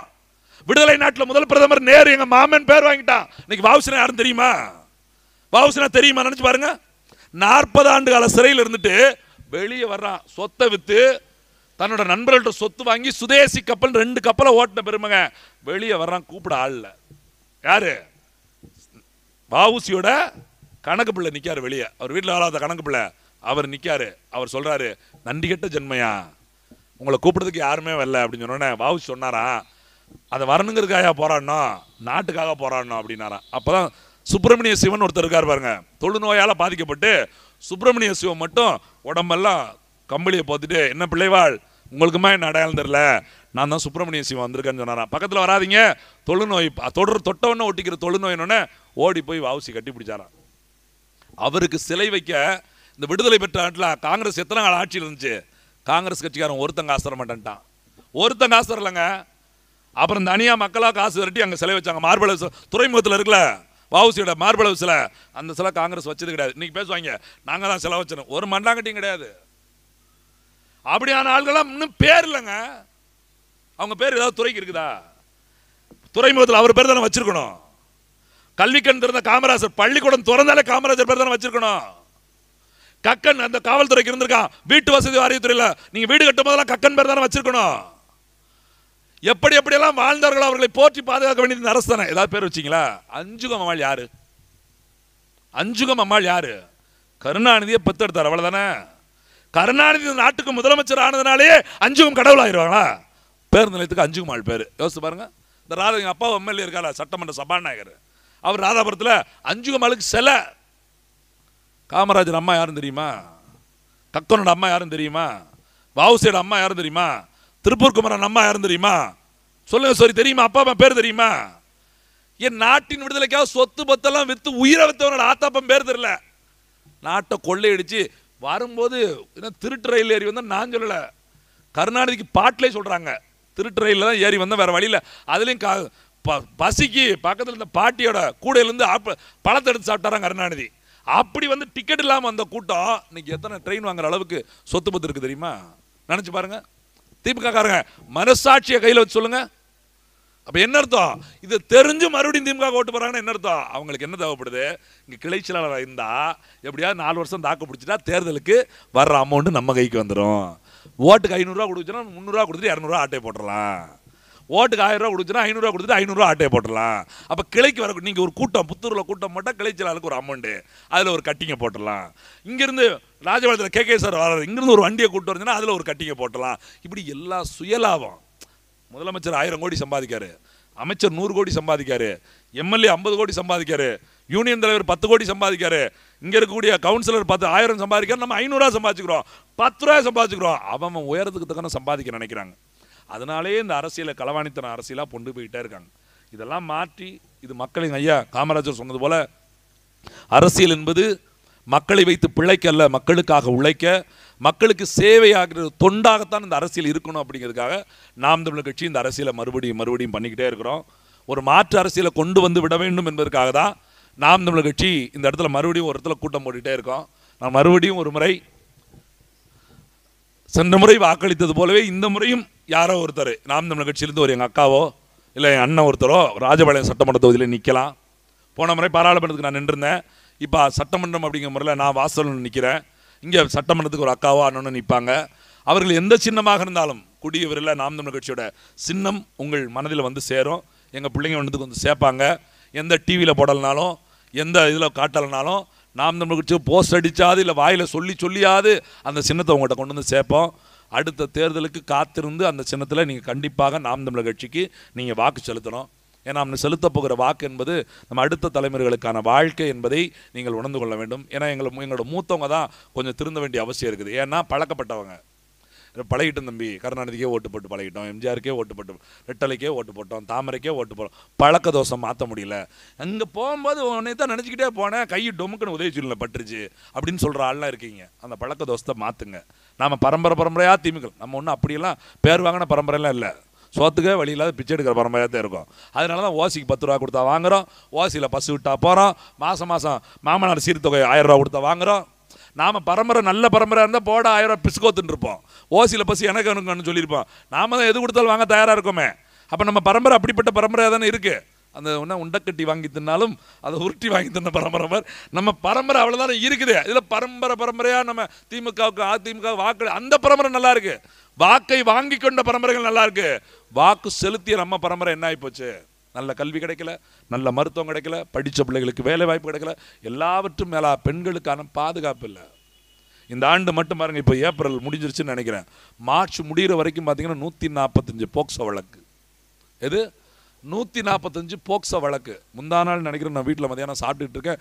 தஞ்சாவூரில் ஒரு 15-13 வயசு பெண் குழந்தை பாலியல் பலாத்காரம் பண்ணதான் 28 வயசு பையனை கைது பண்ணுறாங்க. அப்போ என்ன நிலைமை இருக்குது? பள்ளிக்கூடத்தில் என்ன கற்றுக் கொடுக்குறாங்க? எல்லா இடத்திலும் போதைப் பொருள். இப்போல்லாம் சாராயங்க தாண்டி கஞ்சா வந்துருச்சு. ரொம்ப நாகரிகமாக அந்த பாயில் வச்சு வைக்காங்களே தலாணி, அதுக்கு பேர் என்ன, கூல்பே என்ன நோ சொல்லுதா? சரி விடுங்க, உங்களுக்கு தெரியாதோ அப்படி எல்லாரும் ராம். அப்படி என்னென்னா ஒரு டிசைனை கொண்டு வந்துட்டாங்க. இந்த டியூப் வச்சு இந்த பஞ்சர் போடுறோம்ல, அதையெல்லாம் எடுத்து இது பண்ணுறானுங்க. என்னென்னமோ கண்டுபிடிக்கிறானுங்க. எங்கிட்ட இருந்தால் வருதுன்னு தெரியல. போதை அவ்வளோ தூரம் எடுக்க ஆரம்பிச்சிட்டாங்க. காவல்துறையே பதறுது. எப்படா அதெல்லாம் கண்டுபிடிக்கணும்? அவங்க கண்டுபிடிக்கலாம் 6 வருஷம் ஆகி போயிடுது. இவங்க போட்டு மட்டையானதுக்கு அப்புறம் தான். ஆனால் முதலமைச்சர் சொல்கிறாரு, நம்ம அப்படியே போதைக்கு எதிராக நம்ம கரெக்டாக இருக்கணும் அப்படிங்காரு. சரக்கு விற்கிறது அவர் தான் விற்காரு. போதைக்கு எதிராக கரெக்டாக இருக்கணும்னா இந்த மொத்தம் சாராய கடை மூடணும்ல. இல்லை சாராயத்தை முன்னா எல்லாரும் தயாரிச்சிருவாங்க. என்ன தயாரிக்காங்க? சாராயம் தயாரிக்காங்களா? கல் தயாரிச்சிடும். கல் குடிச்சிட்டு போகிறான். கல்லை குடிச்சிட்டு எவன்டா வேட்டிலாம் மறைஞ்சான் ஊருக்குள்ள? கல்லை குடிச்சிட்டு எவன்டா சொத்தை வித்துட்டு போனா? கல்லை குடிச்சிட்டு எவன் மறந்து போய் கையெழுத்து போட்டு போனா? கல்லை குடிச்சிட்டு எந்த பொண்ணை கெடுத்துட்டான்னு இது வரைக்கும் அரசியல் வரலாற்றில் என்ன கேஸ் பதிவாயிருக்கு? அக்கா தங்கச்சி தெரியாமல், ஆத்தாப்பன் தெரியாமல் எவனா அலைஞ்சிட்டானா? கல்லை குடிச்சு எவனா வாய் தெரியாமல் பேசிட்டு போயிட்டானா கெட்ட வார்த்தை போட்டு? இன்னைக்கு சரக்கு அடிக்கிறோட நிலைமையை நினச்சி பாருங்க. 28 வயசில் கேன்சருங்க. நம்ம உணவுப் பொருள் வீணாகி போச்சுங்க, நஞ்சாகி போச்சு. என்ன நோய் வருதுன்னே தெரியல. புதுசாக கண்டுபிடிக்கான். முன்னாடி ஒரே மருத்துவமனை, அவன் சொன்ன மாதிரி மஞ்சள் மாத்திரை, வெள்ளை மாத்திரை, ரோஸ் மாத்திரை, ஆரஞ்சு அவ்வளோதான். எது கேட்டாலும் என்னடா எந்தச்சோ சளினால தான் கொடுக்காங்க, காய்ச்சல்னால தான் கொடுக்காங்க அப்படின்னு நமக்கு கிண்டலாக இருந்துச்சு. இப்போ அப்படிலாம் கிடையாது. முன்னாடி மாத்திரை 3 இருந்துச்சு, இப்போ ஆஸ்பத்திரி 10 ஆகி போச்சு. பல்லுக்கு தனியாக ஆஸ்பத்திரி, கண்ணுக்கு தனியாக மருத்துவமனை, தோலுக்கு தனியாக மருத்துவமனை, நரம்புக்கு தனியாக மருத்துவமனை. அதில் ஸ்பெஷலிஸ்ட்டு, இதில் ஸ்பெஷலிஸ்ட்டு. அதில் பெண் மகப்பேறு பார்க்கணுமா, பிள்ளைக்கு மட்டும் தனியாக ஸ்பெஷலிஸ்ட்டு. சின்ன பிள்ளைக்கு ஒரு கைராசியான டாக்டர். இந்த சேலை எடுக்கும்போது இந்த கடையில் நல்லா இருக்குன்னு சொல்ல மாதிரி இந்த டாக்டர்கிட்ட போனால் நல்லா இருக்கும். என்ன மனநிலை பாருங்களேன், பார்க்குறதே டாக்டரு, இதில் நல்லா இருக்குமா. அப்படி எல்லாமே ரகரகமாக உடம்பு முழுக்க என்ன நோயினே தெரியாமல் போயிடுச்சு. அவர் சொல்கிற பேரும் புரிய மாட்டுக்கு, நம்ம கொடுக்குற மருந்தும் தெரிய மாட்டுக்கு. ஆத்தப்ப அழகாக இஞ்சி அரைச்சி கொடுத்துட்டு இருந்தாங்க, வாந்தி வதி வராமல் கிடந்துச்சு. இஞ்சி ரொம்ப காரமாக இருக்குன்னாங்க, அவன் அங்கே கொண்டு வந்து வச்சு சொல்லிட்டு போயிட்டான். மிளகுன்னு ஒரு மிளகு, நம்மகிட்ட மிளகான்னு ஒரு சரக்கே கிடையாது. இன்னைக்கு போடுறோம்ல மிளகா, பச்சை மிளகா, அந்த காஞ்ச மிளகான்னு ஒன்று தமிழ்நாட்டு கலாச்சாரம் மிளகு தான். இன்னைக்கு மிளகா வந்துச்சு, மிளகு இல்லாமல் போச்சு. யோசிச்சு பாருங்க, உணவு பொருளே மாற்றிட்டான். எல்லாம் இறக்குமதி. இன்னைக்கு ரைஸில், அரிசியில் இறக்குமதி, கோதுமையில் இறக்குமதி. எங்கே போகிறது? சாராயத்தை உற்பத்தி பண்ணுகிற அரசு விவசாய பொருளை உற்பத்தி பண்ணுறதுக்கு அக்கறை காட்ட முடியலையே. இதெல்லாம் மாற்றணும். இந்த மாற்றமெல்லாம் உடனே நடந்துராது, படிப்படியாக தான் நடக்கும். அதுக்கு நம்ம காலதாமதம் எடுத்துகிட்டு வச்சுக்கோங்க, நம்மளை போட்டு குழியில் போட்டு மூடிடுவாங்க. ஏற்கனவே மலையை உடைச்சிட்டாங்க, மண் அள்ளிட்டாங்க. இந்த புத்தூர் உங்கள் ஊர் பக்கத்திலே கூட இப்போ ஒரு மலைக்கு பக்கத்தில் ரேஸ் ஆரம்பிச்சிருக்காங்க, குழி தோண்ட ஆரம்பிச்சிருக்காங்க. இப்போ தான் மண் போட்டிருக்கோம். அந்த குழியில் கல் கிடக்கு, கல்லுக்கு தொட ஆரம்பிச்சிட்டாங்க. சரி, அவங்க சொந்த இடம் விட்டுடலாம். அப்படியே லேசாக பறக்க தோண்டிட்டாங்கன்னா பிரச்சனை இல்லை, பள்ளமாக தோண்டிட்டா கூட பிரச்சனை இல்லை, மெல்லமாக தோண்டிட்டா 10 வண்டி படுக்கிற அளவுக்கு தோண்டிட்டாங்கன்னா அப்புறம் யார்கிட்ட போய் அழ. நீங்கள் இப்போ பாருங்கள், கம்ப்ளைண்ட் பண்ணுறோம், விஓ அவங்களுக்கு போய் சேருது, அவங்களுக்கு என்ன செய்யணும்னு தெரியல. கனிம வளத்தை எப்படி காப்பாற்றுறது அவங்களுக்கு சொல்லிக் கொடுக்கல. அந்த அம்மா எடுத்து தாஸ்தாருக்கு போன அடிக்கு, அப்போ சார் இப்படி சொல்லுதாங்க சார், அவங்க வந்திருக்காங்க சார் அப்படின்னு. அவர் பார்க்கார், யார் வந்திருக்கா, நான் கஞ்சிக்கா. ஐயோ ஏம்மா நீயே பார்த்துக்கமா, எனக்கு ஒரு வேலை இருக்குன்னு போட வச்சிட்டாரு. இந்த அம்மா சொல்லுது, பார்த்தீங்களா சார், அவருக்கே தெரில, அவர் தப்பிச்சு போயிட்டார், என்னையே மாட்டி நான் என்ன சார் பண்ணேன், நீங்களே எங்கேயாவது படித்து பார்த்து நீங்களே பண்ணி விடுங்க, என்ன பண்ணணுமோ பண்ணுங்க, கேட்டுக்குங்க. அந்த இடத்துக்கார கவர்மெண்ட் சொல்லிச்சு, எங்களை பண்ண சொல்லியிருக்கு, நாங்களாக பண்ணலை, நீங்களே பண்ணுங்க அவங்க சொல்லியிருக்காங்க, பண்ணுவோம். அதனால் உண்மையிலே அதுக்கு அனுமதி, சொந்த இடமாக இருந்தாலும் நிலத்தை ஒரு அளவுக்கு மேல் தோண்டுவதற்கு அனுமதி கிடையாது. கனிம வளம் இருந்தால் அதை எடுப்பதற்கு அனுமதியே கிடையாது. அதனால் அதை நிப்பாட்டுங்க. இன்னைக்கு நம்ம ஊர் பக்கம் மலை நினைக்கலாம், இந்த மலைகள் எல்லாம் இந்த பாருங்க, சொகனம் தெரியல, நான் விஸ்வநாத பெரி அப்படி தேட்டரில் படமாக்க முன்னாடி 15-20 வருஷத்துக்கு முன்னாடி வரும்போதெல்லாம் மலைக்கு பின்னி வரதுக்கு சைக்கிள் தண்டிட்டு வருவோம். இன்னொரு 5 வருஷம் போச்சுன்னு வச்சுங்க, மலைன்னு ஒன்று இருந்ததுக்கு இடம் கிடையாது. சொகனாமத்தரை தாண்டிக்கலாம் வர வேண்டாம், குறுக்க வந்துடலாம். இந்த அரசு பள்ளிக்கூடத்துக்கு அப்படி போனால் போதும். இப்போ போட்டோ எடுத்து வச்சுருக்கோம். ஏன்னு சொல்லுங்கள், எங்கள் பிள்ளைகளை நம்பாது. எப்போ இங்கே பெரிய மலை இருந்துச்சுன்னா, எங்கள் அப்பா மலை முழுங்கி மகை தானே இருப்பான் பாருக்கும், இல்லாத மலை இருக்குன்னு சொல்லிதான்றாங்க. இருந்துச்சுனா முதவே 5 மலை இருந்துச்சு, 2 மலை எங்கள் காலத்தில் ஆட்ட போட்டாங்க, எங்கள் அப்பா காலத்தில், என் காலத்தில் 3 மலை ஆட்ட போட்டாங்க அப்படின்னு சொல்லணும். அப்போ முழு மலையவே கழிச்சிடுறாங்க. நீங்கள் யோசிச்சு பாருங்க, நம்மகிட்ட வந்து வீடு கட்ட மழை வேண்டாமா, மண் வேண்டாம், என்ன முட்டுமாடா? ஏன்னா கேரளாவில் இல்லாத மலையா, கடவுளின் தேசம் என்று வர்ணிக்கப்படுகிற கேரளாவில் தான் தண்ணியா மலையா? அங்கே கல்லை உடைப்பதற்கு அனுமதி கிடையாதுங்க. வீடு கட்டாமல இருக்கான். துறைமுகம் கட்டிட்டாங்க, அதானி துறைமுகம் கட்டிட்டான், விழிஞ்சல் துறைமுகத்தை கட்டிட்டான். துறைமுகத்திற்கு தமிழ்நாட்டிலிருந்து, தென்காசியிலிருந்தும், சுரண்டையிலிருந்தும், சிவகிரியிலிருந்தும், கன்னியாகுமரியிலிருந்தும், நாகர்கோயிலிருந்தும், குளச்சலிலிருந்தும், விளவங்கோட்டிலிருந்தும் பல ஆயிரம் டன் கல் போயிடுச்சு. இப்படி நம்ம பேசணும்னா பேசிக்கிட்டே தான் போகலாம், நேரம் தான் கிடையாது. ஒரு 15 வருஷத்துக்கு முன்னாடி நம்ம ராத்திரி 2 மணி வரைக்கும் பேசலாம். டிஎன் ஜேசன் ஒருத்தர் வந்து 10 மணிக்கு மேலே மைக் போடக்கூடாது அப்படின்னு சொல்லிட்டதுனால நம்மளும் கூட்டத்தை முடிப்போம். கரெக்டாக இது வரைக்கும் போனால் பாவம் காவல்துறையும் அவங்களும் ரொம்ப நேரம் உட்காந்து என்ன பண்ணுவாங்க. ஆனால் என்ன, இந்த நம்ம கூட்டத்தில் காவல்துறை ஓய்வு எடுத்துக்கிட்டு இருக்கு. மற்ற கூட்டத்தில் நேரம் கதை சலப்பிக்கிட்டு இருப்பேன். அது வாட்டுக்கு உட்காந்து சரி எடுத்து பிள்ளைங்க பேசுகிறாங்கப்பா அப்படின்னு கேட்டுக்கிட்டு அது வாட்டுக்கு. அதனால் எங்கள் மக்கள் எங்களை கைவிட வேண்டாம். நாங்கள் நம்பிக்கையோடு உங்களை நம்பி தான் நிற்கிறோம். நாங்கள் மறுபடியும் சொல்கிறோம், இந்த நாட்டுக்கு இந்த எப்படி நீங்கள் வீட்டில் எங்களை பிள்ளைகளாக பற்றி போட்டிங்களோ, எப்படி எங்களை படிக்க வச்சு இந்த அறிவை பெறணும்னு சொன்னீங்களோ, அந்த அறிவின் மூலமாக சம்பாதிச்சது தான் இந்த அரசியல். இந்த சமூகத்தில் என்ன நடக்குது, இந்த சமூகம் என்ன நமக்கு கொடுக்குது, இந்த சமூகத்திற்கு நாம் என்ன கொடுப்பது என்பதை கற்றுக்கொண்டோம். அதை எங்கள் அண்ணன் சீமான் அவர்கள் எங்களுக்கு கற்றுக் கொடுத்துருக்கிறாரு. அதை கற்றுக்கொண்ட நாங்கள் அடுத்த தலைமுறைக்கு போதிக்கிறோம், அதையே நடைமுறைப்படுத்த நினைக்கிறோம். கொஞ்சம் காலதாமதம் ஆனாலும் கூட ஒரு மளிகை கடை, ஒரு பெட்டி கடைக்கு போனீங்கன்னு வச்சுக்கோங்களேன், முன்னாடியெல்லாம் முடிச்சிடலாம், 2 நிமிஷம் முடிச்சிடும். ஏன்னா ஒரு பேச ஆரம்பிச்சாலே 1/2 மணி நேரம் ஆயிரம், அது வேறு விஷயம். ஒரு மளிகை கடை போனால் பாட்டு இல்லையா பொருள் இருக்கும், பார்த்துருக்கீங்களா? பட்டாணி, பொரிகடலை, கடலப்பருப்பு. என்னோட சிறு வயது காலங்களில் முட்டாய் கூட பாட்டில் தான் இருக்கும். பாட்டில் இருக்க வரைக்கும் பொருள் சுத்தமாக இருந்தது, சுவையாக இருந்தது. பாட்டில் எப்போ பாக்கெட் ஆச்சோ அம்பிட்டுமே நோயாகி போச்சு. இப்போ பிள்ளைங்கள்லாம் பாட்டில் எங்கே பொருள் வாங்குது? அது என்னது, இந்த இது பிரித்து 5 ரூபாய் கவர் மட்டும் பொம்புன்னு இருக்கு. தம்பி அது என்னதுப்பா? லேஸு லேஸ் ரொம்ப லேசாக இருக்குமா இருக்கும், லேஸ்ன்னு பேர் வச்சுருக்காங்க. அது லேசாக தூக்கிட்டு போயிடும் நம்மளை. அது பாருங்கள், அதை எடுத்து தீய வச்சிங்கன்னா பிளாஸ்டிக் மாதிரி எரியுது. எது அந்த லேஸை எடுத்து வெளியில் போட்டு தீய வச்சிங்கன்னா பிளாஸ்டிக் மாதிரி எரியுது. அது நம்ம வயிற்றுக்குள்ளே போய் என்ன நினச்சி பாருங்கள், பிள்ளைய அதை தான் கேட்டு அடம் பிடிக்கும். நம்மளை மாதிரி பெரிய ஆள் பாருங்க, வெளியில் வாழைப்பழத்தை தொங்க போட்டிருக்கான் மளிகை கடையில், வாழைப்பழத்தை பிரிச்சுக்கிட்டு அண்ணாச்சி சீரட் இருக்கா அப்படின்னு உள்ள அவன் கெட்டதை உள்ளே ஒளிச்சு வச்சுட்டு இருக்காருங்க எங்கால. ஏன்னா வர்ற 2 பேரும் வராமல் போயிடக்கூடாது, கலதை வச்சிருந்தா இவன் திறந்துக்கிட்டு போகிறான், நல்லது வெளியிலே கிடக்கு. எப்படி அது மாதிரி தான் நல்லவங்க உங்கள் கூடயே இருக்கும். அதெல்லாம் கண்ணுக்கு தெரியாமல் கலாநிப்பியில் தேடி தேடி ஓட்டு போட்டு நாட்டை வீணாக்குதெல்லாம் உங்கள் பிள்ளைகளோட வாழ்க்கையை வீணாக்கிறாங்க. நம்பிக்கையோடு வாக்கு செலுத்துங்க. நாளைய தலைமுறை நாம் தமிழரோடு. நன்றி, வணக்கம். நாம் தமிழர்.